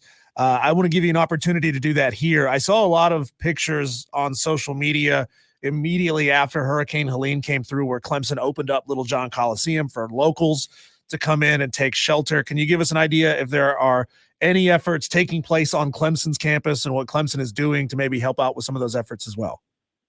Yeah, if you go to ClemsonTigers.com, you'll find some information that is there. If you're still without power here, and there are still plenty of people here within like a 2 or 3 mile radius of campus that still don't have power as at this time. And I actually went up to Hendersonville yesterday, and I can tell you that even you start traversing in Western North Carolina, we're like the Garden of Eden compared to what's going on up there. I'm just telling you, it's devastating. Just the brief things that I've seen, but but just ClemsonTigers.com is probably the best way. There's all kinds of stuff that is there, and they're trying to reach out to the community, and I'm sure there's going to be all kind of different groups that here on campus will start as this thing grows. I mean, it's going to take a while. It's going to take a while to get back to some normalcy in our lives, and particularly when you think about the infrastructure that was destroyed and that kind of thing. The folks that particularly like I said, in Western North Carolina, they've got a long struggle ahead of them. But I know those folks. I grew up in Montreat, so my little town of Montreat was just decimated. So it's not anywhere close to what it was when I was a kid. It's just been destroyed. And it's sad to see. But I know those people. Those are good, strong, faith-based people, hardworking people. They'll get back and they'll build back better. But it's going to take them a while to build back. Don, great stuff as always. We appreciate your time. Have a safe trip to Tallahassee. Appreciate it, guys. And yes, always good to spread a little gospel of the Clemson Tigers. Go Tigers. That's Don Munson, Director of Broadcasting. Always appreciate him taking time to join us on the program. We'll get to the latest news, the latest headlines. We call them Daily Wires next.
Getting you caught up, getting you updated on what's going on in the sports world. We call them Daily Wires. Bzzz.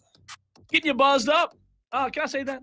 Did I say that? Yeah, getting you buzzed. Getting you buzzed. That's what I just said.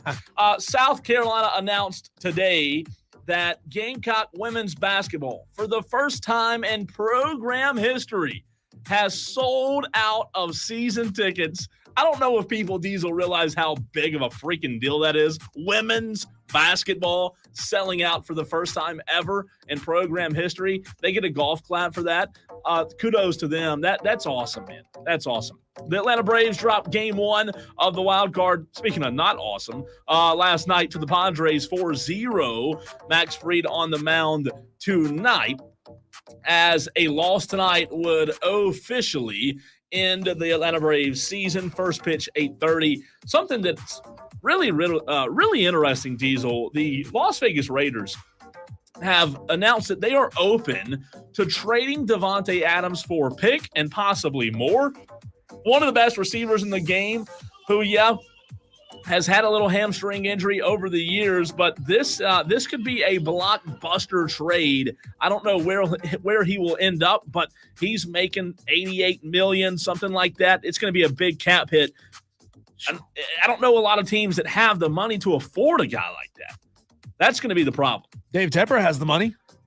I thought about it. I thought maybe what if? God. What if? The Panthers need a new wide receiver one, obviously with Adam Thielen being down. Now, I don't know if he would want to go to a team that sucks, but that would be an instant upgrade. Oh, massive upgrade.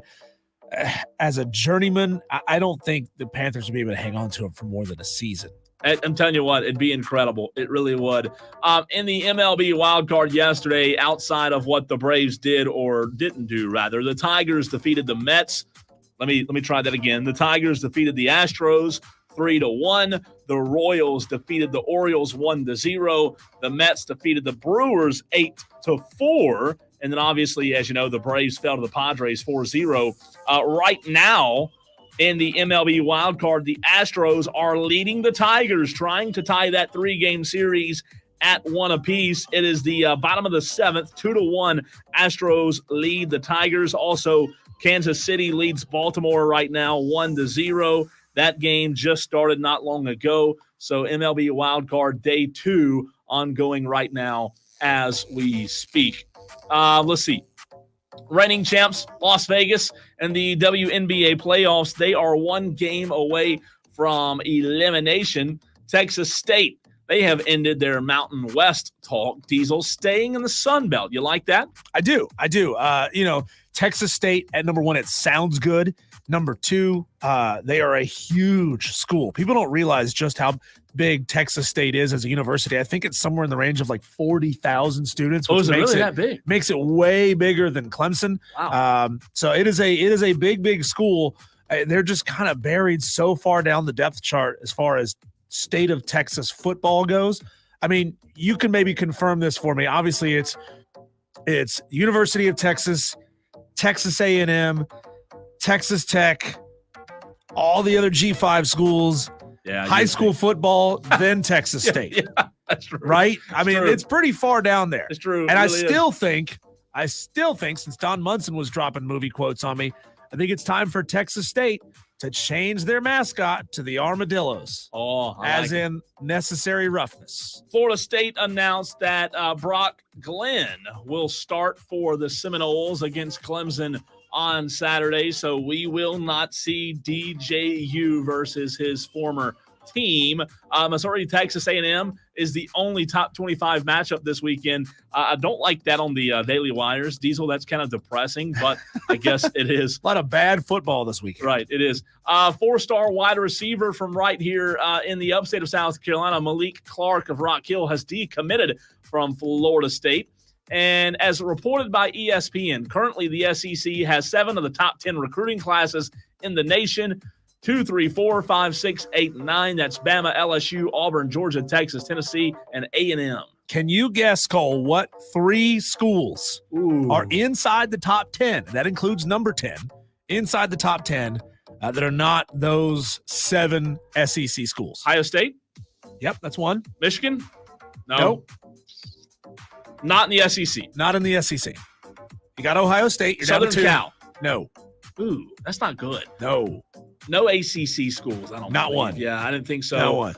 Who am I missing? I said Ohio State. I got them. Let me go read.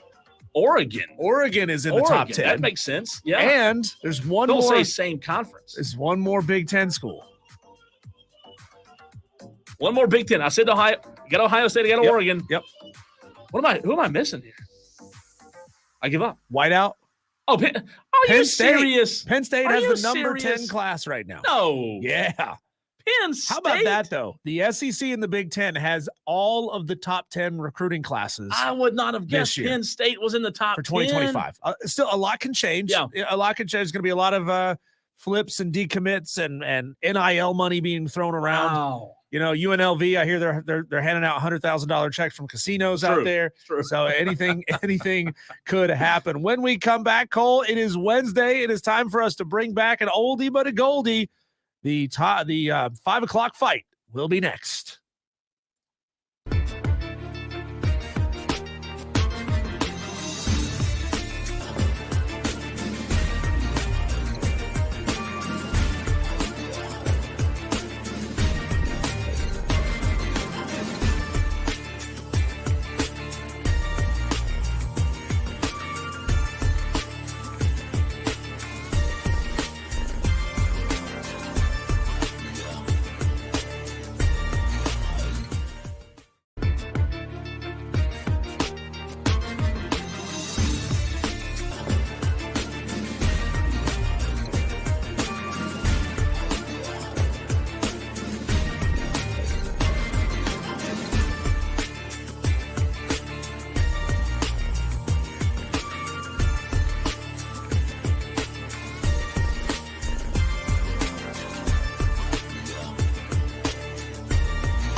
Never thought I'd live to see the day where we have Tolo on host violence on the stream, but we have it. We have it. We had a message come in a little bit earlier from Dan B himself, the man who's helping to put this thing together. He says it's weak sauce for Cole to wait till the end of the show to make his upset picks. Well, look, he's not wrong. And Dan, you're supposed to be one of us, Dan. Same team. Let me say this. I have no idea. It's not like I'm hiding it. It's not like I'm trying to be secretive. I'm so done trying to be like Mr. I've got my pick. This is the one. I suck at this challenge. I don't know. I might have one in 5 minutes. It might be 2 days from now, but we'll see. Yeah, JD brings up an interesting point here. I think it was JD. It could have been JB earlier talking about this. They were talking about the Juice Wells Revenge Tour making his way back to South Carolina. I just wonder, are they going to let him go in for another free haircut before the game is over? I think that's an interesting. They let him back in the building after he had already announced his transfer. Yeah. To get a free haircut. Why not give him one more? What's wrong with one more? Haircuts are getting expensive. I'd like a free one. I had one today, God. and I don't want to say how much I spent. How much you spent? Plus the tip? Yeah. $45. Yeah, if you want to get a good haircut, a haircut. Not to bash the fine folks that work at the big box chains of shops. But man, if you want a really, really good haircut, you're going to be dropping close to $50, and it's not fun. Mine's not a chain. Mine's a local barber, and it's $35, and then I tip them, and I leave there feeling like, man, I just spent half of $100 bill to get my. I remember growing up, you get a haircut for like $10. Yeah, it just hurts. Sucks, right? God, like for $50, I ought to get a haircut. I ought to get a beard trim. I ought to get a neck shave. All of that. You should. $50. And I don't even have a lot of hair. I'd have receding hairline. I should get a discount. I got a hole right here. I mean, they should take a little bit off the top. You know what I'm saying? We got a couple of Tolos who are still getting in their upset picks. We appreciate you, Tolos, for doing that. We got one that just came in from Leprechaun of Lyman. Says, I'm desperate. Give me Iowa over Ohio State for 20.5 points. That's a big one. We also had a correction on the board, so we appreciate Scotty from BMW and his vigilance. We missed his pick last week. He took Kentucky over Ole Miss. So Scotty from BMW. See, you got to keep us honest. You got to be paying attention, guys. And Scotty did it. Yeah. Scotty said he was doing something really important. He was in the middle of sending an update on the hurricane. He sent it to you while you were by yourself on Friday. And his pick was buried in the middle of this very long text, but he got his pick in. We're going to go back and correct that. And all of a sudden, Scotty from BMW shoots up to the top half of the leaderboard. That's unreal. I know. Look, there's no way that Scotty really thought Kentucky was going to beat. I mean, Scotty, did you really think Kentucky was going to beat Ole Miss? And again, going back to Leprechaun and Lyman. You're saying you're desperate, but surely there's no way you think Iowa's going to beat Ohio State, right? What's the spread on that game? And 20.5. How good is Iowa this year? Iowa's usually pretty good. Iowa's decent. They're also usually good for like one crazy upset a year. Ohio State's really, really good, though. They're really good. Iowa they're 3-1. Yeah. They're 3-1. Like who did they beat and who did they lose to? They lost to Iowa State. So they lost to an in-state rival. But they beat up on Minnesota. They easily beat Troy. It wasn't a phenomenal defensive performance for the Hawkeyes in that one. They beat the tar out of Illinois State, but they lost to Iowa State by 1 point. They're 1 point away from being 4-0. This would be an undefeated matchup. I don't hate that pick. Honestly, I don't think it's that bad. I'm not changing. It's a reach. I'm not doing it. It's a reach, but I don't think it's that bad. By the way, Texter says, J.C. Penney Salon, $22, very nice men's cut. Well, Texter, that also means you have to fight your way to the mall, which is a pain in the ass. You got to go in. You got to avoid all the other stuff that they want you to try to buy. So, I'm glad it works for you, but that's not where I go. And it's not how much it costs where I go. It's crazy how expensive these things have gotten. But let's get to it, Cole. Let's get to something we used to do every single day, and one day we might bring it back and make it a daily occurrence. However, right now, we are bringing it back sporadically throughout the season so that you, the Tolos, and the listeners don't get tired of it. It's called the 5 o'clock fight. Let's get into it. It's an all-out slugfest, and nobody's leaving unscathed. 3 topics, 1 winner. It's the 5 o'clock fight on Wire to Wire with Diesel and Cole Bryson on the Fan Upstate. In case you've forgotten how this works, or if you're a Tolo who's just waking up, just joining the show, this is the 5 o'clock fight where we debate 3 different topics. We have to disagree. Them's are the rules. We have to disagree. You tell us who made the most compelling argument. After we're done, text in at 71307. Tell us who wins each round of the 5 o'clock fight. All it takes is 2 out of 3 to win this thing, but I've been sweeping Cole's ass all summer long, so why not keep it going? That's a good song, by the way. All summer long? Kid Rock? A quasi Sweet Home Alabama cover? Come on. All right. All right. You would like Kid Rock, wouldn't you? Let's get into round number 1. All summer long. Can we just shut up and let Cole sing for You don't the want entire that. You show? don't want that. No?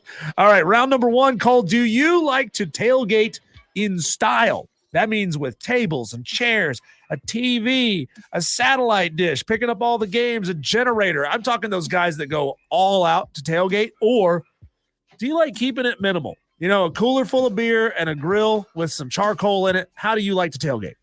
If I'm going to do something, I'm going to do all freaking out. I want to have the setup. I want to have the TVs. I was at a tailgate the weekend before last with my buddy Tony and Gaffney and his family and his friends. They had a great one. They had 4 or 5 tents, a couple of TVs, several tables, full spread, a ton of chairs. I mean, you name it, they had it. If I'm going to do it, I want to do it big. If I'm just going to have a lousy chair with 3 legs that one doesn't work and a cooler, a Coleman cooler, no, I'm good. I just won't tailgate at all. Just go get a case of chicken from Bojangles. No, I got to go all out, man. There's no way. You got to go big or go home. Not unless you have to order it through AI, in which case you're going to go somewhere else, right? True. I've got another story on that, by the way. I'll share it in a minute. We'll get to that later. Yeah. I'm exact opposite of that, man. I don't want to deal with I don't want to deal with loading all that crap up. I don't want to deal with pulling it all out of the garage, wedging it into the back of the car, driving it all the way up there, setting it all up. Nobody really appreciates it. They just want to go over there and do something else instead, and then having to take it all down in time to drink enough beers and get some food and get into the stadium. Nah, I like to go minimal. I can be just fine with a cooler full of beer, and a folding chair. That's all I need to have a good tailgate. I'm a simple. I just did it. Kind of man. I knew it set that up. I knew There it. you go. So you like to go in style. Yeah, I like to man, keep you it. gotta go all I like to out. keep it minimal. All right, let's go with round number 2.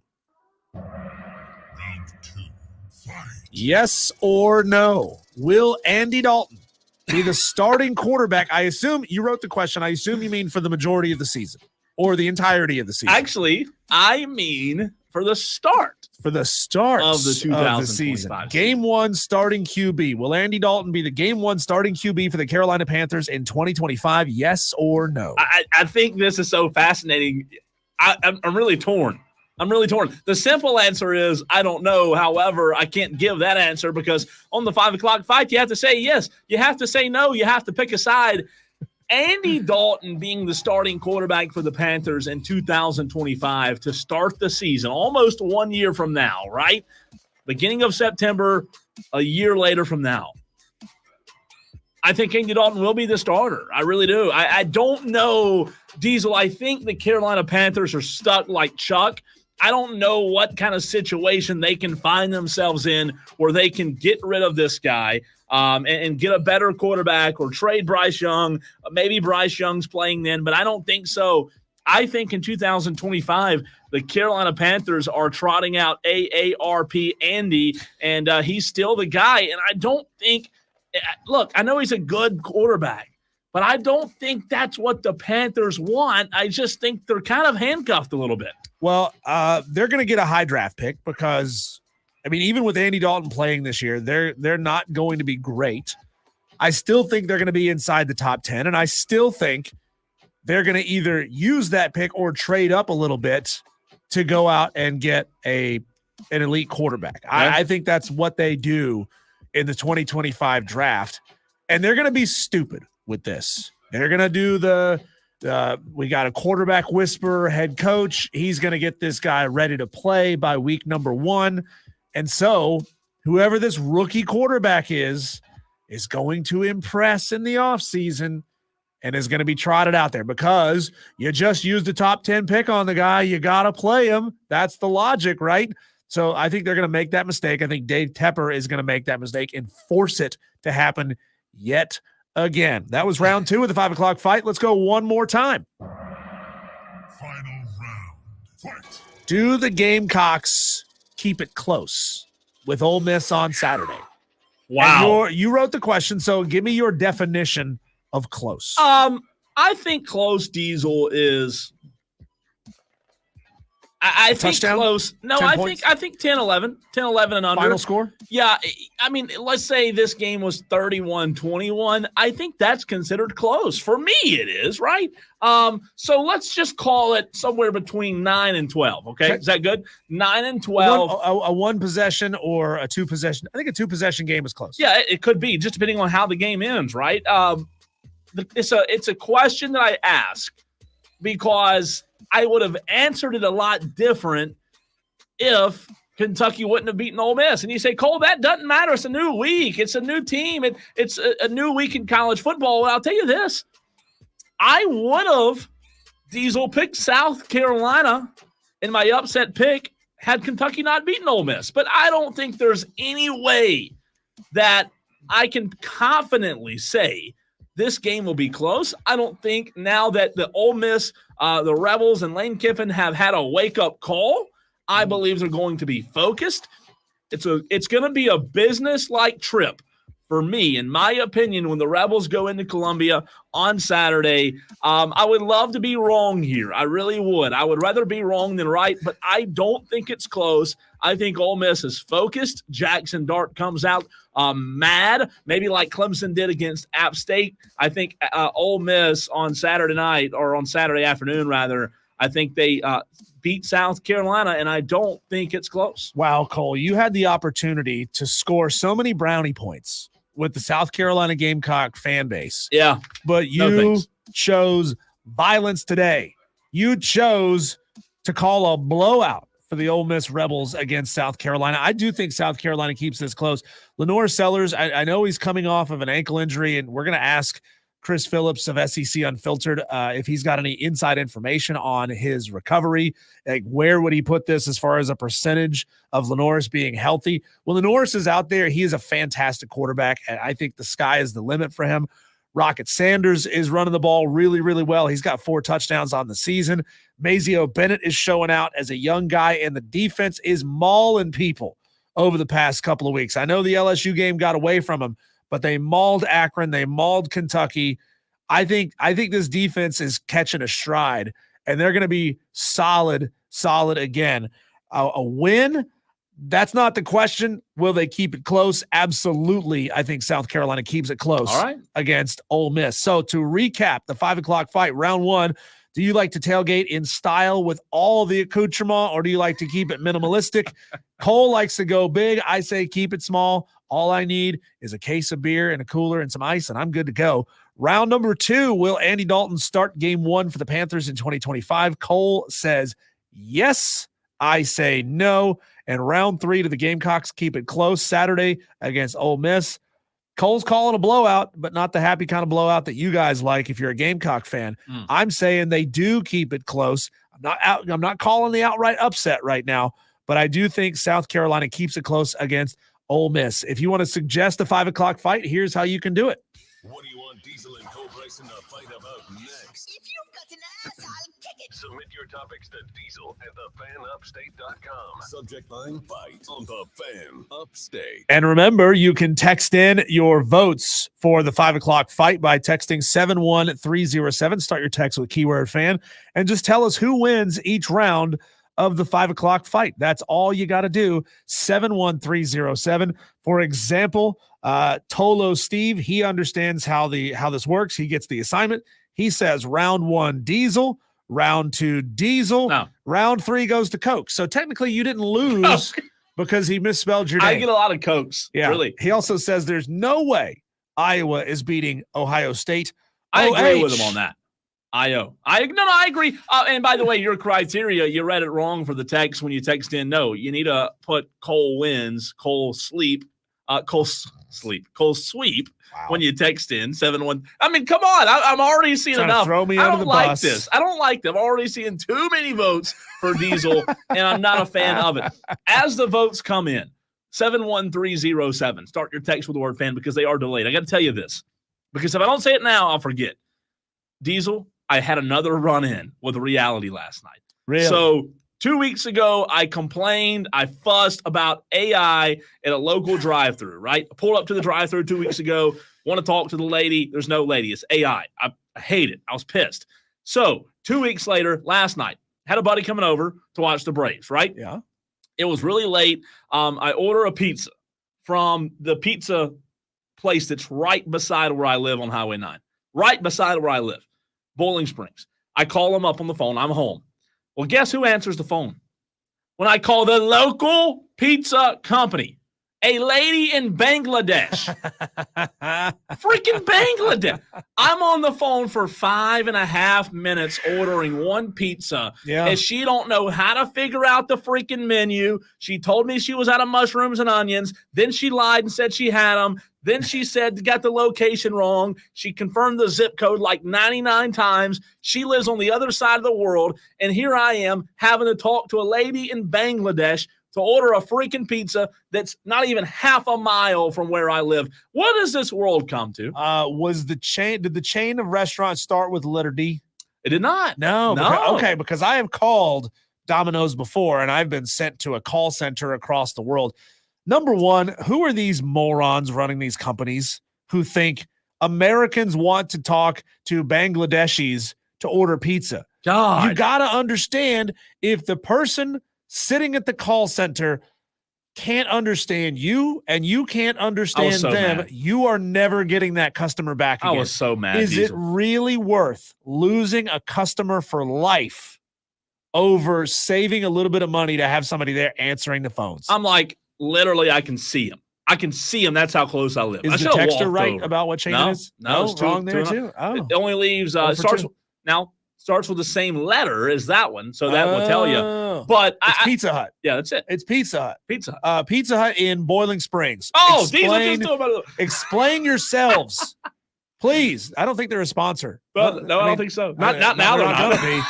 They're not gonna be. No, if we have any business owners in our audience who understandably are overwhelmed with all the difficulties of running a business, don't, no matter what you do, don't outsource your customer service to another country where they don't speak the language. Thank you very much You for calling will Pizza Hut lose next your to- customers. next to Highway 9. I want to confirm. I'm like, lady, I don't want to talk about the address and the zip code 99 times. I want to order the freaking pizza. But let's get to the Ludicrous. text line. Ludicrous. It is ridiculous. All right. It's also ridiculous how much I'm kicking your ass on this Yeah, thing. let's just go to the break. Let's go to break. Let's go to break. Texter says, I agree, if you do something, do it big, but I'm Diesel showing up to others' tailgates. 1-0. Yes, he should be. We need a total reset. 1-1. Talking about the Panthers and Andy Dalton, I believe. I had it 1-1. Now Cole's losing 2-1 because transitive property absolutely works in football. We smoked Kentucky. Texter says, simple kind of man 1. No AARP quarterback 2. Keeping it close, Cheesehead Corey. Woo! Diesel sweeps, Yeah. says Cheesehead Corey. Suck it, I don't Cole. like that. I don't like that. Let's see. Tiger Pal Rachel says Syracuse over UNLV at 6.5. There you go, Tiger Pal Rachel, getting that upset pick in. G says Diesel 2-3, Cole 1. So you got the win there. Tolo Steve, round 1, Diesel, round 2, Diesel, round 3, Coke. You already read that one. Let's see. Texter says round 1, Diesel, just give me some beard. Round 2, Diesel, no way. The Red Rocket starts next year. Round 3, Diesel. I mean, goodness gracious, Mike Main, Diesel with a sweep. I can't say the word sweep all of a sudden. Cheesehead Corey also says I want California and Miami plus 10. I appreciate that. Tiger Pal. I said Tiger Pal. Cheesehead Corey. Tiger Pal Rachel texted in right above Corey and said, same thing at Pizza Hut and Greer. Hadn't ordered there for a long time. Won't be doing it again. See, Rachel, thank you. Who wants to talk to a lady in Bangladesh about a pizza? Come on. On the stream, let's see. We got Shane Barrett goes Cole round 1. Diesel wins rounds 2 and 3. God. I hadn't gotten one win today. Dan B. This is as close as you're going to get, Cole. Dan B says no one wins round 1. Come on. And you win round 3, I win round 2. So a tie is the best you can do. He says it's not my fault they picked a topic where there is no wrong answer. I like it. All right. On the other side, we appreciate those who interacted in the 5 o'clock fight, but I'm going to ask you to keep interacting. We did this earlier in the show. We've done it a lot this week. We want to get back to life and reality next. We've talked a lot more sports today than normal. We are slowly working our way back to normalcy. Slowly working our way back to talking sports 24/7 as we do. But I want to hear from you, Tolos, the ones that just tuned in for the 5 o'clock fight, upset picks. You've been texting in all day. We've noticed you're back. We're back. A lot of people back on the stream as well as the text line. But get back to the storm updates. If you have places you know of that can help your neighbors out, I'm going to give a few places that I know of that are doing community outreach. If you know of somewhere or want to talk about what happened to you or someone you know during the storm, you can do so next.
Corn Chip says, I missed the fight, but I'll give Diesel the win if I can get a Hell Southern from him. Diesel, you willing to do that for the win? You can't lose to Georgia Southern because they're not App State.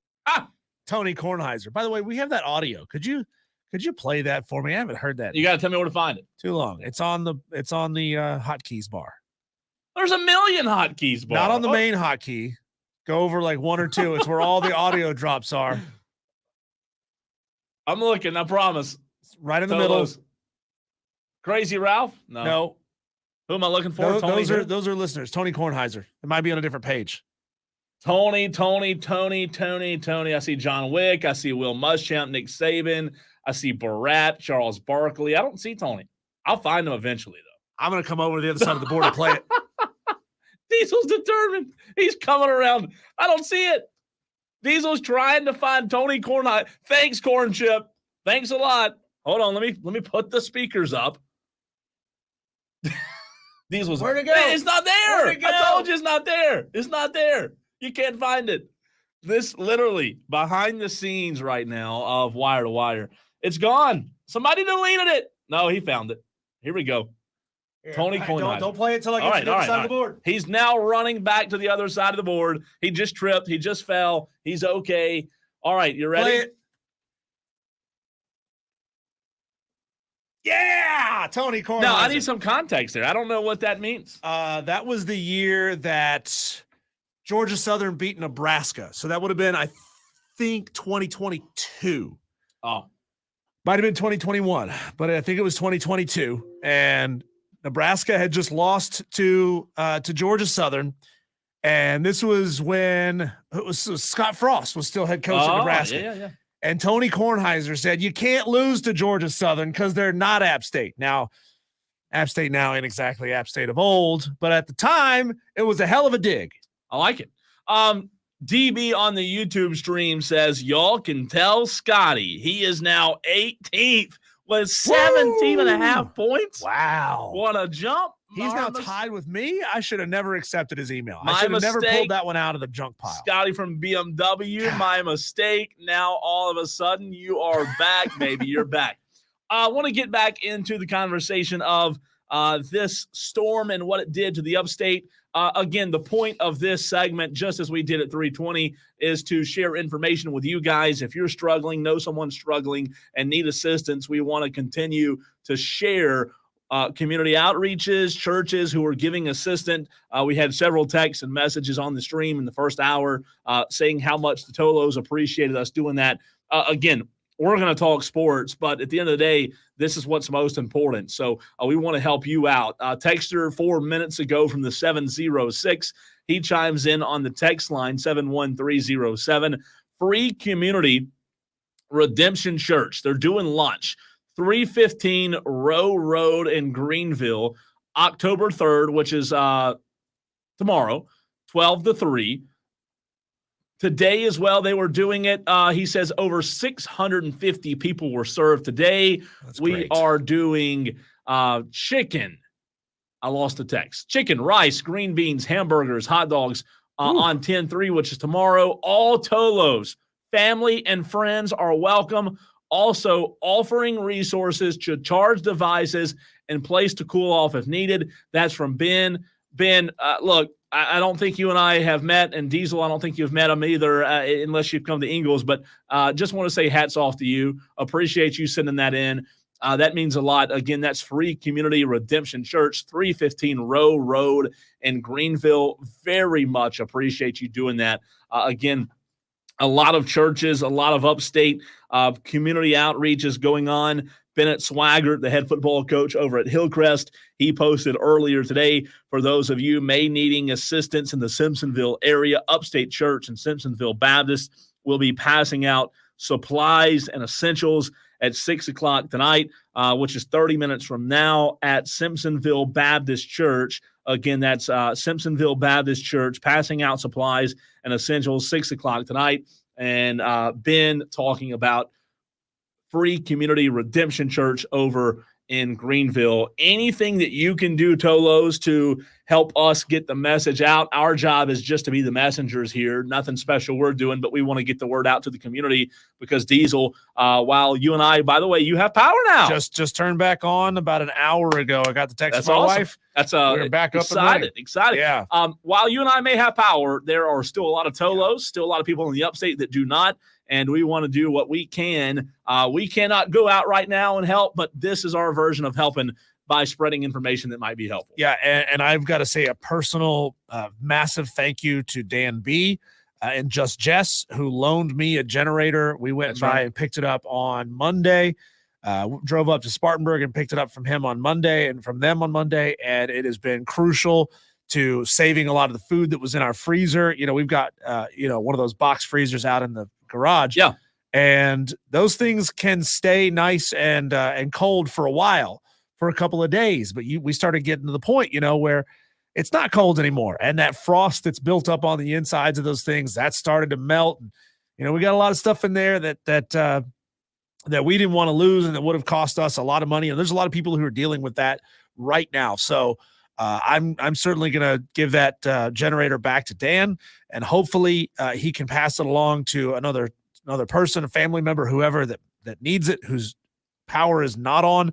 I would invite and hope all of you would do the same thing. There's a lot of people who went out and bought generators this week and they were lucky enough to find them. Yeah. Not everybody has been lucky enough to find them. Not everybody has the means to go buy one. So if you know someone who needs the use of one and you have one that your power has now come back on, please loan that back out. Please help them out as much as you possibly can, because just getting a fan running in the house, just getting a light bulb to turn on when you hit the switch, that is so filling. It's like heartening. Yeah. What's the opposite of disheartening?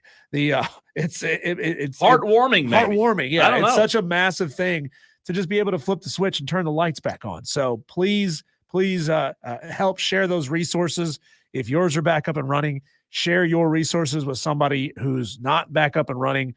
Invite them over to the house, cook them a meal, let them hang out, let them get a hot shower, all of those things. That can be really, really big. Also, another thing that I want to put out there for the Tolos, I've had a lot of people asking me if they know of people in the upstate that have needs in terms of this weekend, if they have areas that need cleaned up or some landscaping repairs, anything that you know of, that you have family members. We're really trying to help those who are this weekend going to be out serving the community, trying to help them find where you are and where they can help this weekend, because it's very awesome what's going on. Again, Bennett Swaggart just texted me some pictures. Right now they're set up over at Simpsonville First Baptist here until 6. I misspoke. Just a minute ago, I said begins at 6, but they are there until 6. So 30 more minutes to get over there. I see just cases of water. He sent me some pictures, tons of snacks, Diesel, all kind of canned foods, paper towels over at Upstate Church, baby diapers. Let's see what else. Huggies. I mean, just boxes of cereal. Paper towels, again, I said that, but so much over there at Simpsonville First Baptist. If you know someone in need, you can definitely swing by there until 6 and help them out. Yeah, absolutely. Do what you can to help out members of the community. And as I said earlier to start the show, as you are getting your resources back online, just because it's over for you doesn't mean that it's over for other people. So bear in mind that there are a lot of other people. Don said this. He goes, we are in a Goldilocks zone. We got incredibly lucky here in the upstate. Right. There are, and not everyone did, but there are a lot of people up in the mountains of North Carolina who are in Tennessee and Virginia who are facing so many more days and weeks of rebuilding. So do what you can. Yeah. Because it's over for you doesn't mean that it's over for them. We've got Chris Phillips joining us in just a few moments from now. First, let's go to the Renewal by Anderson of the Carolinas fan phone, 844-FAN phone. That's 844-326-3663. Tom, you were breaking up when I answered your call, but you're live on Wire to Wire. How are you?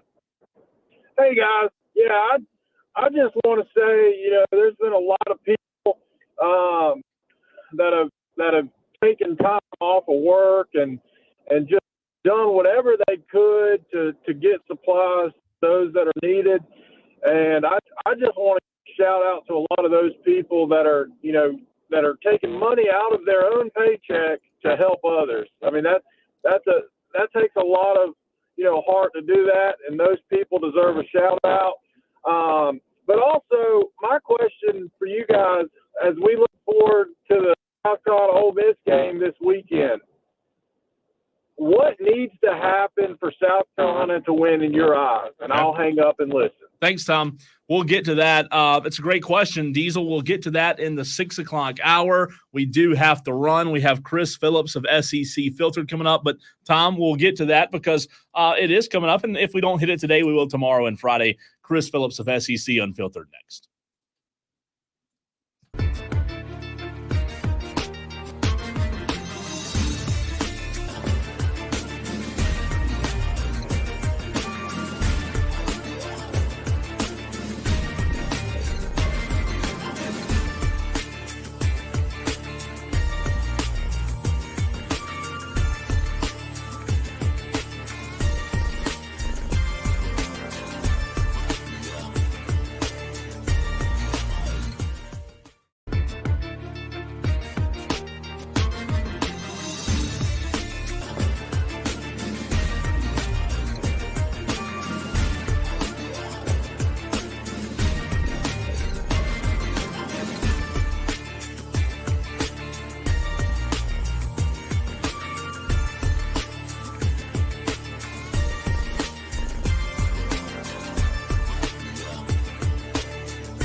Well, you want info, you go right to the source. You go to the person who knows the best. So anytime we need answers on the biggest storylines in the SEC, we go to Chris Phillips, owner and operator of SEC Unfiltered. Look him up on all your favorite social media platforms, on Facebook, on Twitter, on YouTube, all of the above. Chris Phillips and SEC Unfiltered is there. Number one, Chris, we're glad to have you back on. We're glad to know that you and yours and everybody is doing okay. We had a chance to talk a little bit earlier today, and I got that information from you, but I know you got a big team kind of spread all over the SEC map. Is everybody in the SEC Unfiltered family doing okay? Yeah, first thing first, Diesel Cole, appreciate you having me on. And, yeah, they're doing good. Yeah, we've got a guy in Houston, guy in Atlanta, Louisiana. So, like you said, kind of all over the place. Everybody's doing well. I've dealt with no power this week, which I'm actually about to head back to my place in Greenville. Thankfully, my sister, who's in Spartanburg, been able to work out of her house and stay there. And, you know, it's been great. But, yeah, definitely, Diesel, on that note, man, I would say prayers to all those across the Carolinas, state of Georgia, Florida, but especially our friends, man, Western North Carolina, Eastern Tennessee. I know an area you and I both are really, really fond of. I mean, you went to school there, and I've traveled up there and went up there my entire life. And I think about the devastation the folks in the Western North Carolina area, especially like Asheville and Boone, Banner Elk, Beach Mountain, Sugar Mountain, what they're dealing with is, you know, really hard to fathom. So the Appalachians will overcome. You and I both know that, but certainly keep those folks in your thoughts and prayers and everybody across the Southeast that was affected by Helene. Oh, so you were in Spartanburg and didn't give anybody a shout, huh? Man, I've been getting after it, man, nonstop. We're getting ahead of things because I'm hitting the road tomorrow. Good excuse. Good excuse. Yeah, good excuse. So. Chris, are you road tripping, driving all the way out to Arkansas, or are you big time and taking the private jet, the G5?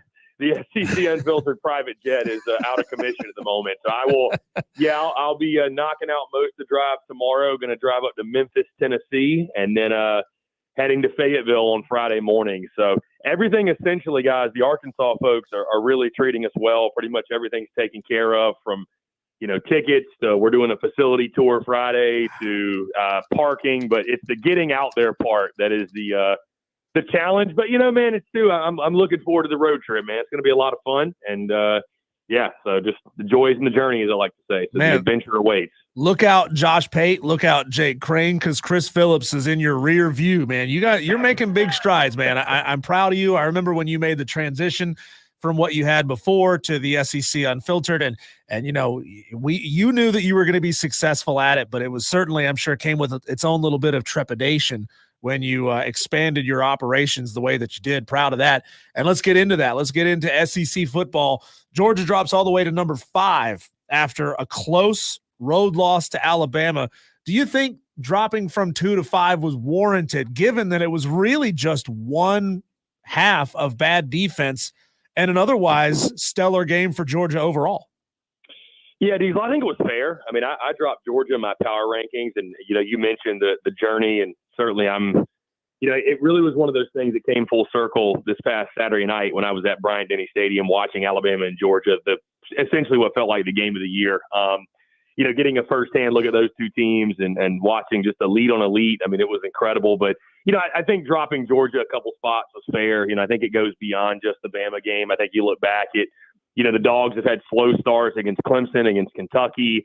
I think they've got some holes that maybe we weren't aware of. They're not quite the world beaters that we thought, but Georgia's still a very, very good team. There's no question about that. I even saw something earlier today that if Georgia and Alabama were to play each other, that Georgia would actually be a 1-point favorite on a neutral field, believe it or not. So Vegas still thinks highly of them. I still think highly of them as well, but certainly Georgia's a team that there's some things to clean up there. There's some things they got to fix, and they got to get off to better starts, guys. I mean, that's every single game this year. They've seemed to start out really slow. So I didn't have a problem with the drop, and I agree with the AP as well to put Alabama in the 1 spot. After what I saw, I think the best team in college football, and I think they got the best player in college football in Jalen Milroe, their quarterback, and without a doubt, in my opinion, the most electric freshman in the country, and Ryan Williams as well. So, you know, as much as I watched that game Saturday night, guys, as an analyst and someone that was, you know, wanted to have takes on the game and what have you, it was also fun to sit back and just watch that as a fan of college football and somebody who loves the sport and because it was certainly a sight to behold and one of the greatest things I've gotten to witness in person from a sports perspective in general. Chris, you mentioned that you are driving out to Fayetteville this weekend. Not a bad drive. My trips are in December and January to Arkansas for different reasons. But Tennessee, Arkansas, we talked about Sam Pittman being probably the hottest coach on the seat in the SEC. Was the win at Auburn and the 4-point loss to A&M enough to cool it down? I mean, the schedule is brutal, but is Sam Pittman, is there any hope that he can – I know we asked you this last week, I believe. Is there any hope that he can use a couple of these, maybe against Mississippi State and La Tech and maybe Missouri, to save his job? Yeah, it's Diesel. I mean, Cole, I would say it's going to take some big wins. I just think they're going to need some type of signature upset, if you will, because I talked to John Neighbors of Inside Arkansas this week and talked to many other Arkansas folks as well. They're just it's the same old.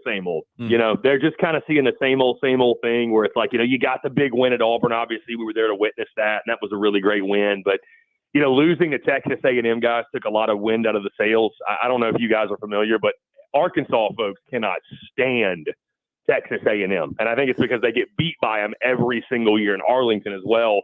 But you look at that game, you look at Oklahoma State, these are two games that Arkansas had in their grasp that just they let get away, right? Turnovers. You look at the stats, they outplayed their opponents, they outgained their opponents both times, and still just found ways to lose the football game. So, I think there's a part of Arkansas fans, they want it to work out. I think there's also a part of Arkansas fans, guys, they sit here at 3-2 and say, this is the same old.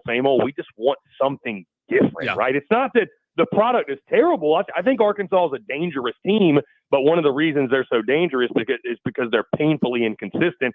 But I think that fan base, a lot of them, they're so ready for just something new. There's not a lot of hope that the Sam Pittman era can be anything other than it has been, which is just painfully inconsistent. And that's not a good recipe, especially when you're taking on a really good Tennessee team. So I think it would take a signature win or two. And when you look at that schedule, that's going to be a tall order and a tough ask for Pittman and company down the road. Chris, you mentioned A&M there. Let's go there. Missouri A&M, the only top 25 matchup this weekend. I'm looking at the spread. I'm looking at the matchup predictors. I'm looking at their records right now, and they look to be two fairly matched teams. So why is Texas A&M number 25? Why are they still so far down the rankings? And you look at a Missouri team that is barely squeaking by the Power 5 teams on their schedule. Why this big discrepancy in the rankings? That's a really good question. I think Texas A&M coming out of the gate, obviously losing that game to Notre Dame, bumped them down a bit. I think also, too, there's been some skepticism with A&M because of past years, having all the hype, falling short of it seemingly every single year. You've got a brand new head coach. So I think there's this wait-and-see approach on Texas A&M. But at the same time, like you mentioned, Diesel, they are the favorite this weekend in College Station against the Missouri team that's ranked in the top 10. Mizzou team, back-to-back performances before the bye week, double overtime against Vandy, struggled against Boston College.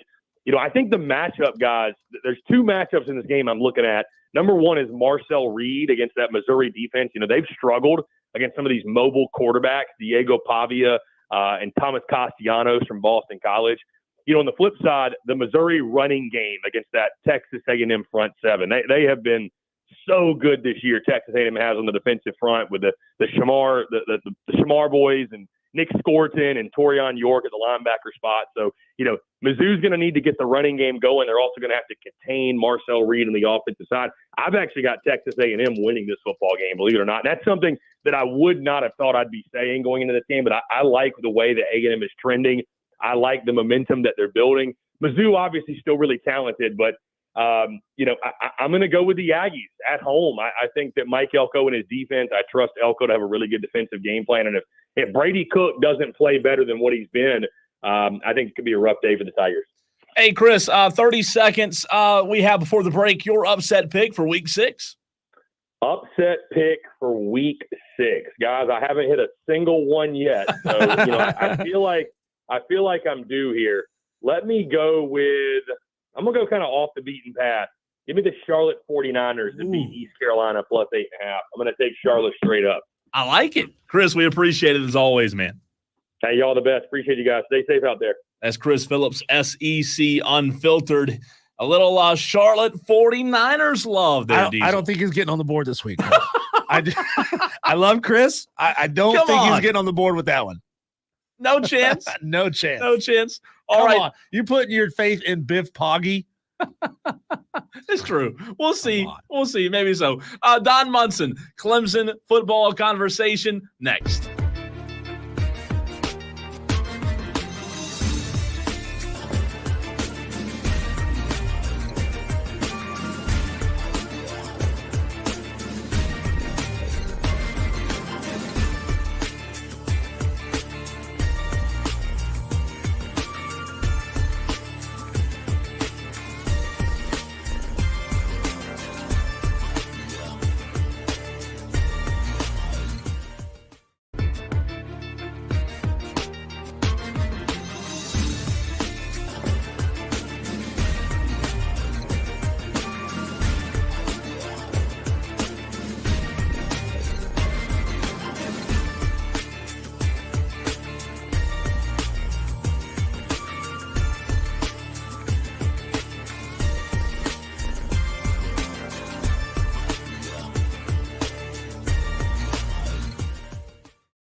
passed in the hallways outside of your broadcast booth. You told me no cheering in the press box. Well, Don, there was no joy in Mudville that day. My App State Mountaineers, and secretly your alma mater, even though we don't talk about that, we did not play particularly well in that game against Clemson. Can you give us an idea over the past couple of days, what is the status of Clemson's campus, down trees, power lines, et cetera? I know there was a lot of consternation about Clemson actually playing that game on Saturday, but it would appear, in my mind at least, that things are pretty well on Clemson's campus. Well, we're back at school today, so that's how good things here are on our campus. So I think that says everything, because believe me, campus officials are not going to hold classes and ask students to report back to Clemson's campus unless they think that everything is 100% fine. So we're good. Everything's good here. Don, appreciate you hopping on with us. It's been an interesting few weeks with Clemson playing the competition that they have, obviously after the tough loss to start the season against Georgia. But do you feel like you've been doing this a long time? Do you feel like teams in college football can hit their stride too early, or how do you gauge that with Clemson looking really well the past few weeks? I would say that this is a club that you look at just go back obviously week one. Week one did not go obviously as Clemson wanted, and so there were a lot of things that were from the outside that were being said, and so I think that the coach and the coaching staff and the players did a really good job of not paying attention, as Coach Sweeney likes to say, the noise. They didn't pay attention to the matter of fact.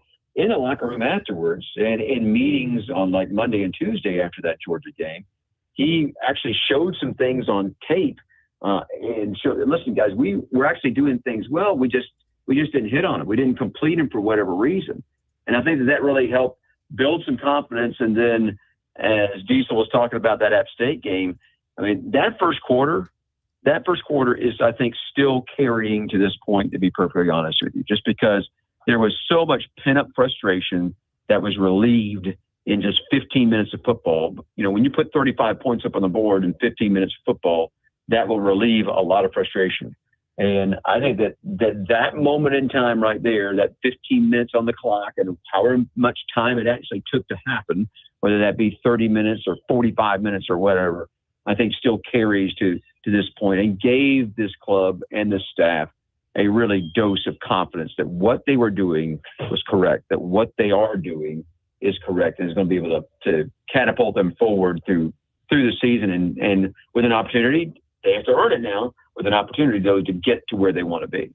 Joined now on the phone by Don Munson, Director of Broadcasting for Clemson Athletics. Fans love to get emotional when it comes to talking about the DJU, right? The Dabo Sweeney, DJ Uiagalelei, quote unquote, reunion as they're going to face off on opposite sides of the field. In your mind, just put Clemson fans' minds at rest, or put all college football fans' minds at rest. Is there anything at all that you could think of that DJ could provide to Mike Norvell that would be damaging or maybe even useful to this point as far as scheme goes? And do you believe that actually happens on a broader scope, that coaches pick the brains of transfers for intel? Well, I don't think there's anything that he can really tell them about because DJ wasn't in this offense. Right. He wasn't part of what was brought here. Now, he may be able to, say something about personnel, but even that now is 2 years removed from when he was actually here. So, so I don't know that there's anything that, to be perfectly honest, that DJ can say that is going to make an impact. He's not going to be playing. So he can't make an impact there. So I don't know if there's really anything that he can say that's going to make an impact on Saturday. And Florida State pays a lot of guys a lot of money to analyze what Clemson does.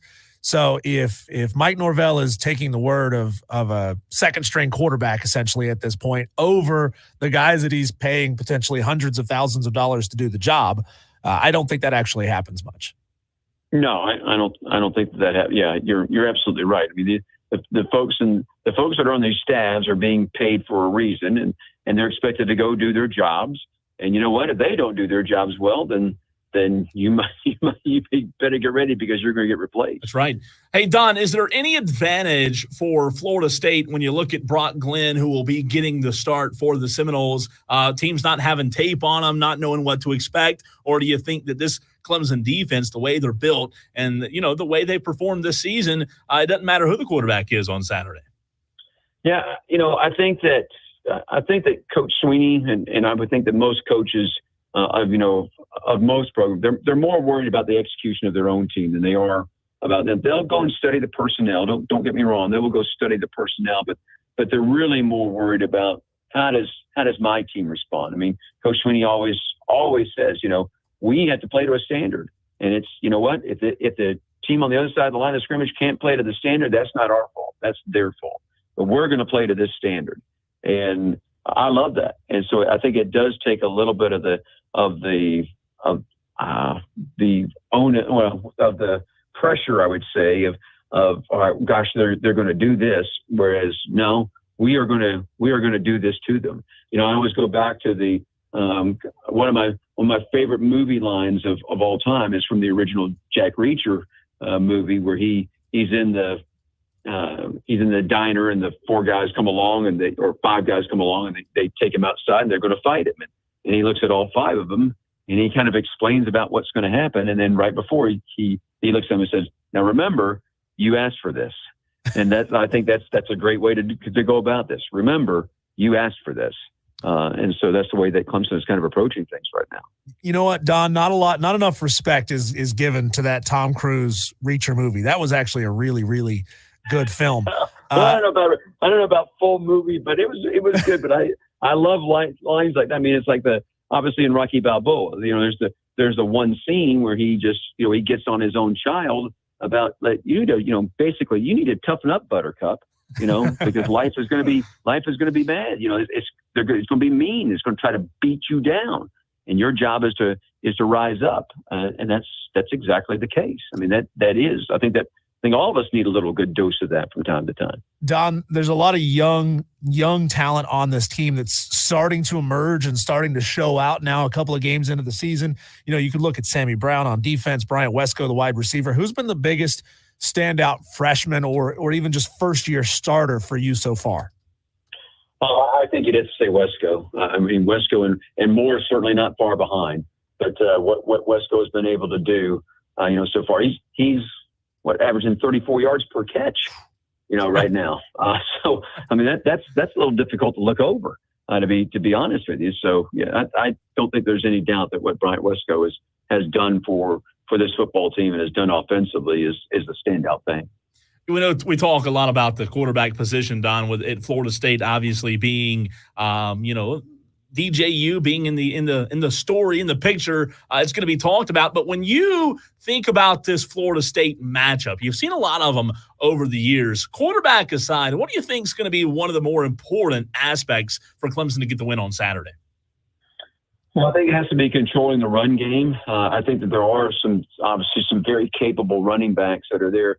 Toafili in particular, you take a look at this that guy just has a motor. He plays a little differently than if you sit there and watch Florida State offensively. That's a guy that just really, to me, stands out. Just the way that he runs with the football. He runs angry almost, and he's going 100% at all the time. So I think if anything, it's probably the run game. Which if that is going, then that means their offensive line obviously is playing well, and that would be a marked improvement from, unfortunately, what they have done so far. This is not an offensive line. I would say that you would say that, golly Moses, this is a good five. They've been playing, at a really high level all year long. I don't think that necessarily has been the case. They're capable, and they can certainly do that on Saturday, but I don't think you'd say that about them right now. We're joined on the phone by Don Munson, Director of Broadcasting for Clemson, play-by-play voice for Clemson football. Don, can you take us and maybe some of our aspiring play-by-play announcers who are in our audience, because there's always some coming up through the ranks. Can you take us into your preparation for a game? Are you kind of a one-man band researcher leading up to a game? Do you get tidbits from coaching staff? Kind of take us into your prep. Well, I'm at a big advantage here because I can I can step into every team meeting. I can go to every practice that I want to here with Clemson football. And obviously, I can spend time with Coach Sweeney, not just when I'm doing like his radio show on Monday night, but at other times as well. I can knock on his door and go in and ask a few questions, and even at practice, ask him some things, and also of his assistant coaches as well. So I have that advantage, and probably a little bit is because I've earned their trust. So that's one thing. And then, from the other thing is that I think that people would be surprised at the amount of information that I get on both teams each and every week, basically from the sports information offices is where, like the note package on Clemson this week, I think is 54 pages. The note package on Florida State, I think is 52 pages. And it has just about every little tidbit and stat and, whatever that you could possibly want that goes in there. It takes me about 20 hours in a week to get ready for a football game on Saturday. I've been here at my desk for I guess about 5 or 6 hours just today, just working on nothing but Clemson football. And that's primarily also because I got to travel on Friday. So it makes it a little bit more difficult travel on away games than it does for home games. Don, when you look at the recent matchups in particular between Clemson and Florida State, last year was a very interesting one where I think Cade Klubnik in that overtime game probably learned a lot. He went on to have a really good finish. But what Florida State-Clemson game to you, to the broadcaster of Don Munson, stands out the most in your recent memory? Well, I will tell you that I'll take you all the way back. Let's see. Let me make sure I'm getting the year right. So hang on one second. But it was 1996, I think, is the correct day. Clemson is playing at Florida State. Yep, it was on the 5th of October. So how about that? Same date. Wow. 1996. Just gave you a piece of a broadcasting copy point. Yeah, you just gave me something that's actually the anniversary then. This coming Saturday is actually the anniversary of my first football broadcast that I ever did for Clemson. And the only reason was because Jim Phillips called me early in the morning, about 6:45 at the house that morning, and he was having back issues in 96, and his back was going to prevent him from getting on the team plane and flying to Tallahassee. So I was called upon to call the game. So Clemson goes down there. We lose 34-3.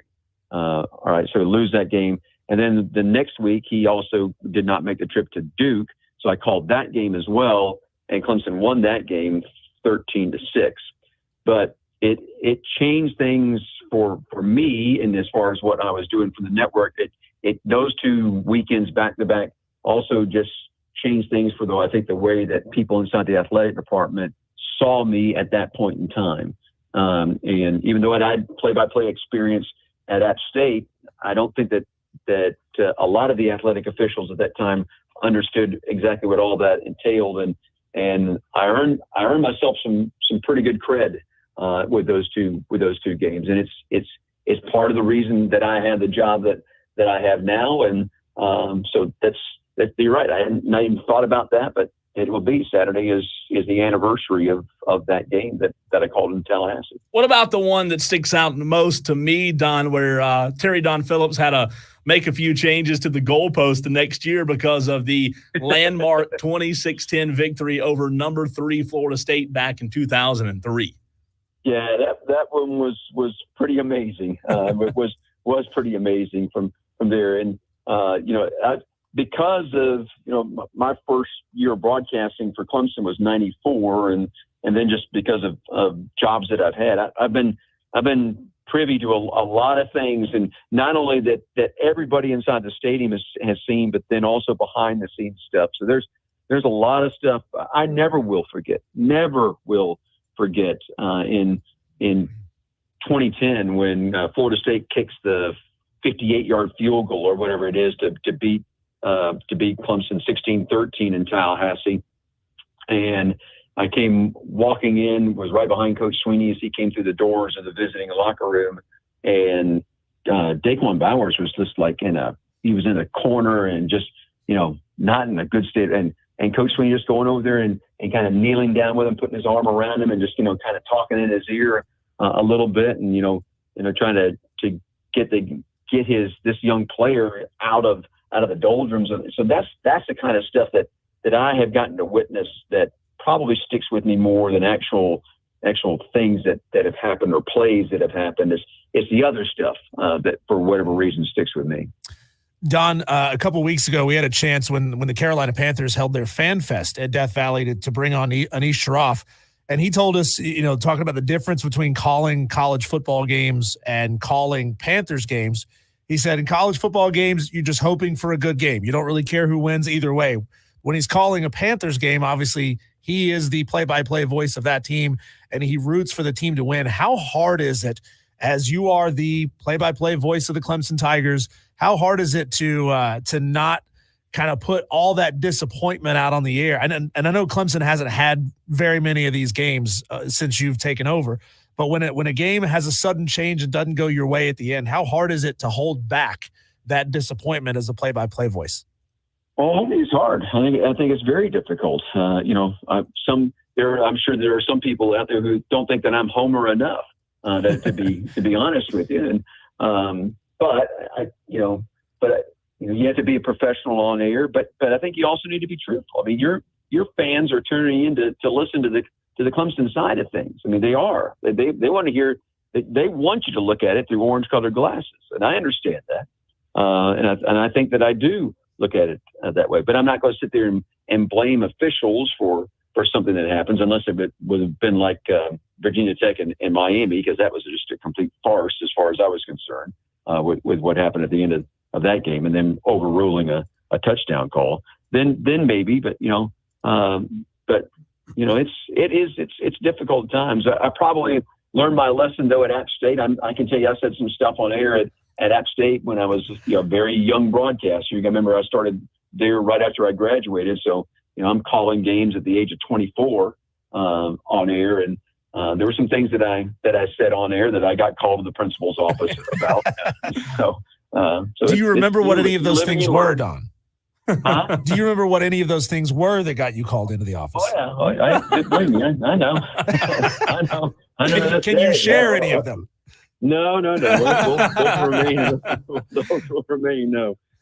Thank you.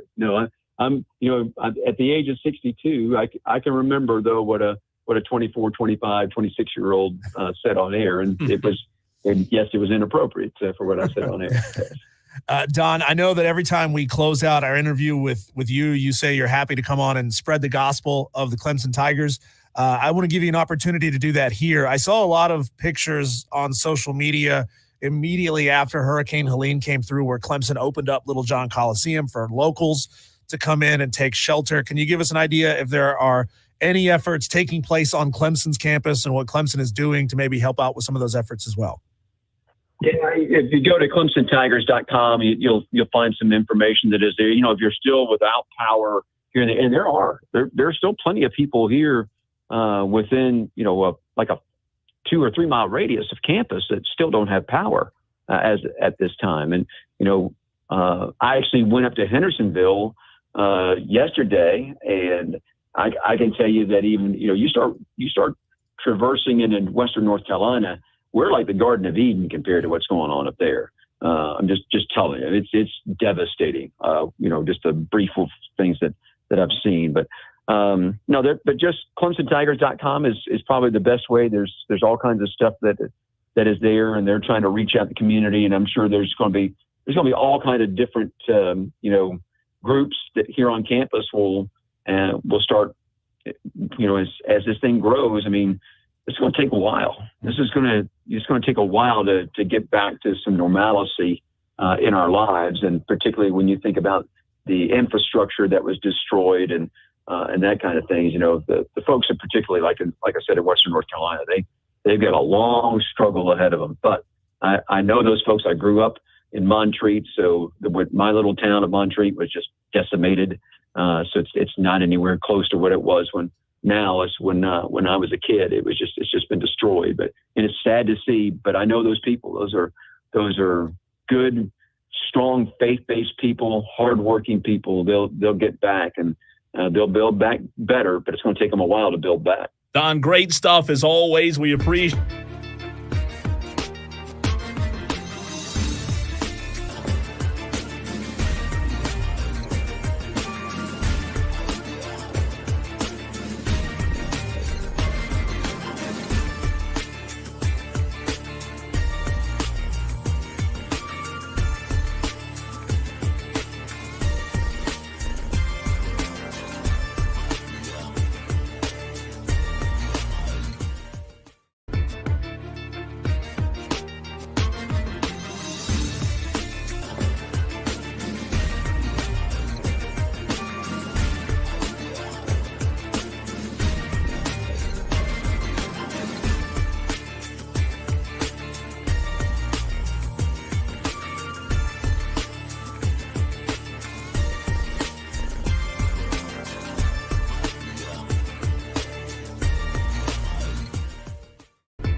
Wanted to share this message for you from Western Carolina University before we get into this segment here. This was posted 3 hours ago. I know we probably have a few Catamount fans in our local area. Or grads. Yeah, they say, quote, due to Jackson County, North Carolina's continued state of emergency, Catamounts football will play their scheduled home game against Wofford on Saturday, October 5th at 2:30 p.m. without spectators. So there'll be no spectators in that game. They continue to say there are still rescue and recovery efforts happening around our region. And the North Carolina DOT has requested everyone in the area keep roads clear for emergency and disaster relief vehicles to get to the hardest hit areas.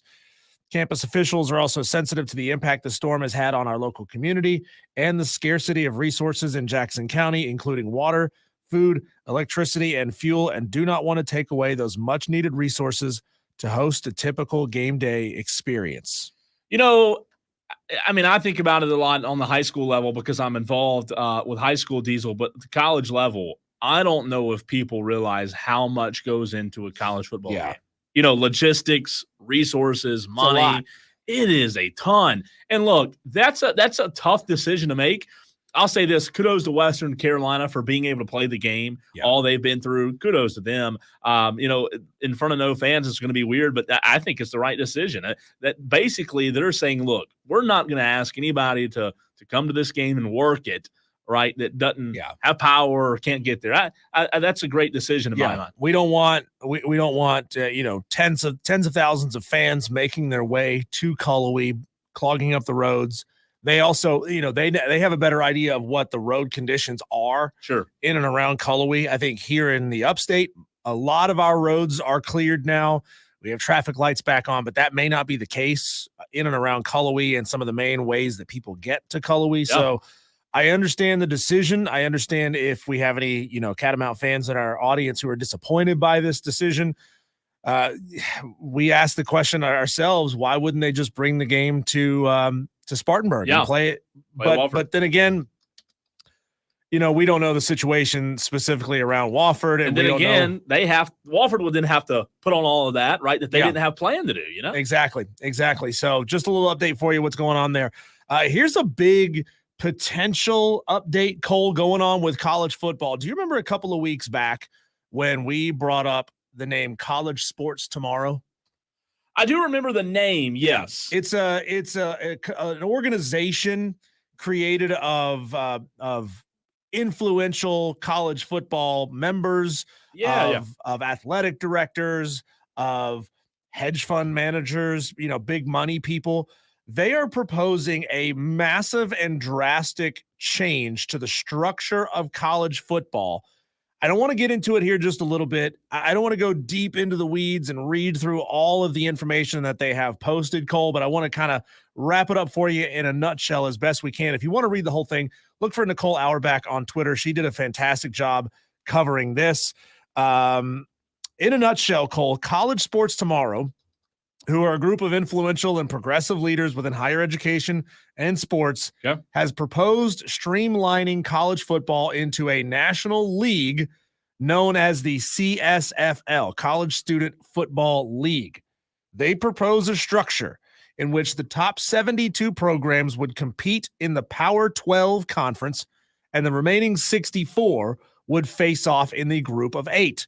Every year, the best 8 could play up to the upper tier the next season, creating a promotion system, but no relegation system. Nobody inside that Power 12 72 programs will ever get kicked down to the group of 8, but the best 8 teams in the group of 8 can move up to play to essentially make 80 teams in that division.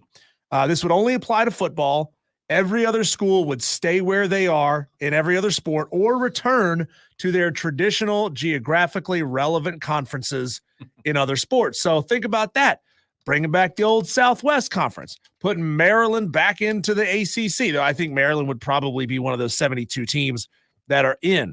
They want to have a centralized scheduling model where you would play teams with similar records from the previous season. So creating, in theory, more parity. If you're a 2-10 football team, you're going to play a lot of other 2-10 football teams. You're not going to be playing, the 10-2s. You're not going to be playing the Alabamas if you went 2-10 the previous season. The CSFL would directly compensate all football players, not just the stars, and portal and NIL rules would be a product of collective negotiations. So, yeah, they want to split it. 72 big programs, 64 smaller programs. This only applies to football. It's based on size.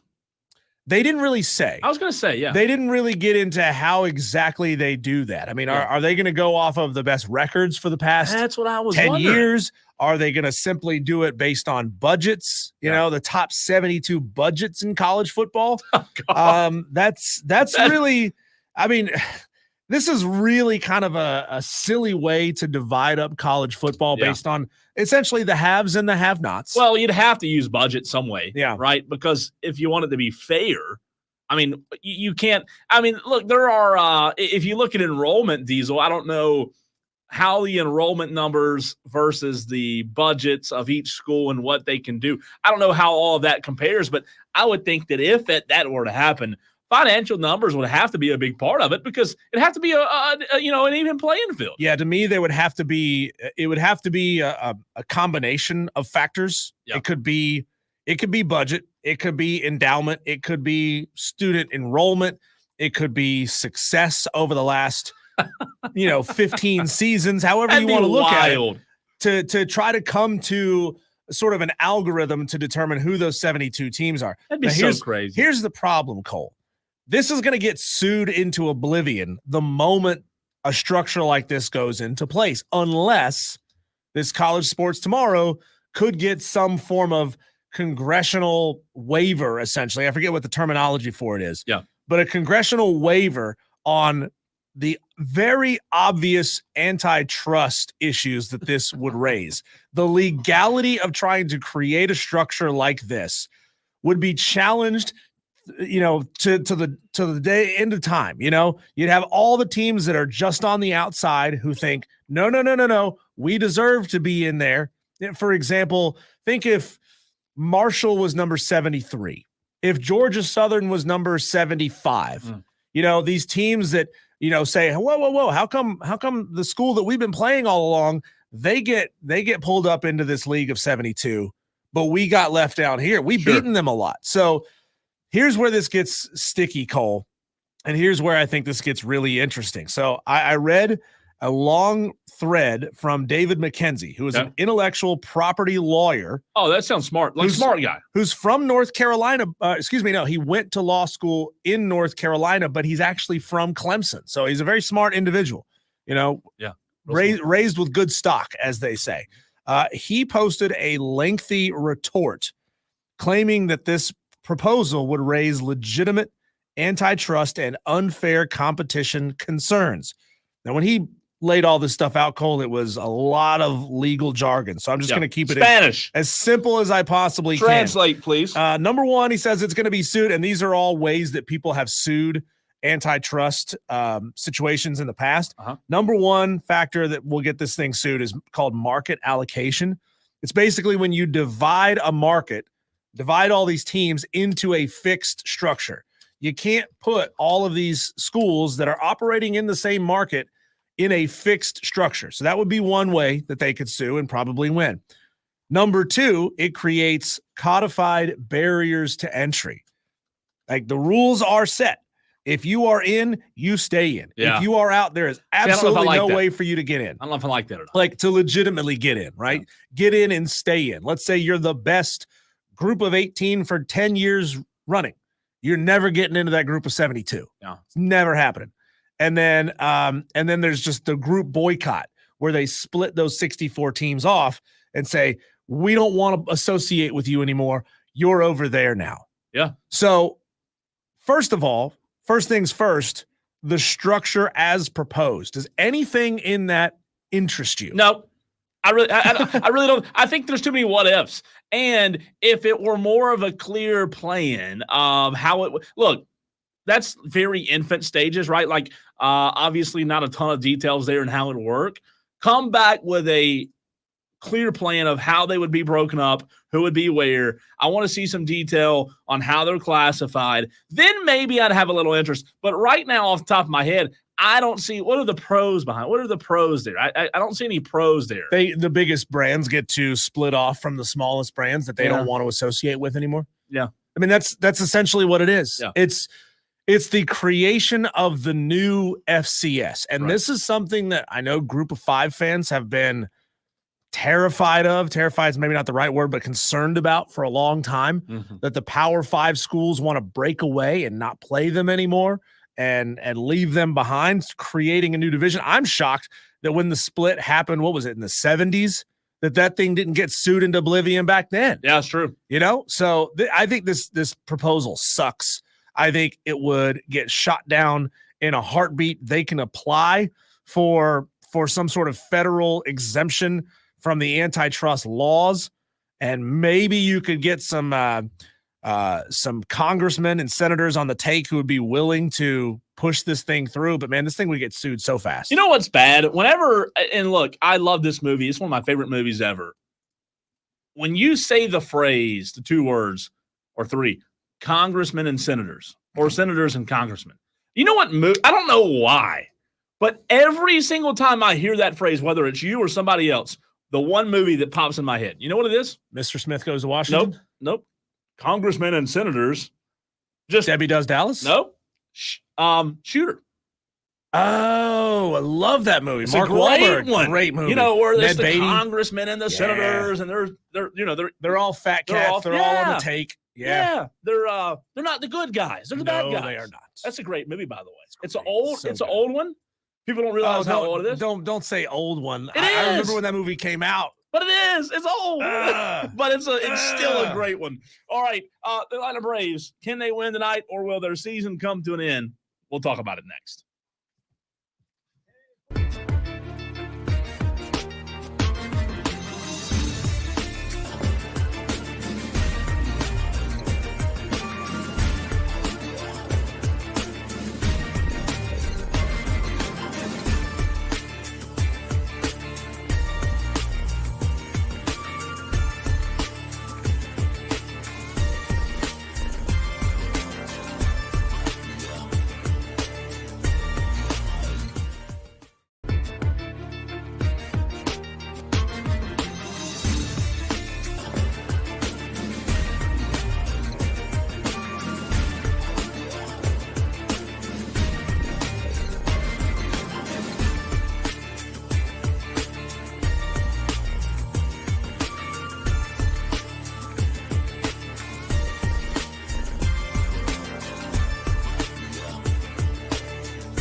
It's do or die for the Atlanta Braves. We watched the Braves just a few days ago. What was it?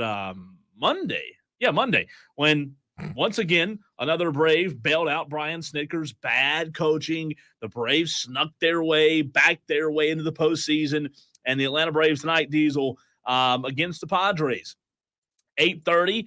You do have a chance if you're the Braves just simply because Max Fried's on the mound, so you do feel good about that. However, the San Diego Padres are a different animal.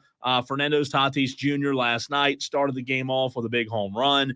That put them up 2-1 or 2-0 in the very first inning. Michael King last night was incredible.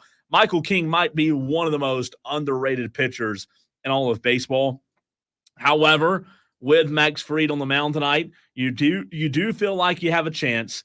With all the injuries they've had this season, they have found themselves in the postseason. Diesel, this is a 3-game series. If they win tonight, it'll force Game 3 tomorrow, which will be Thursday.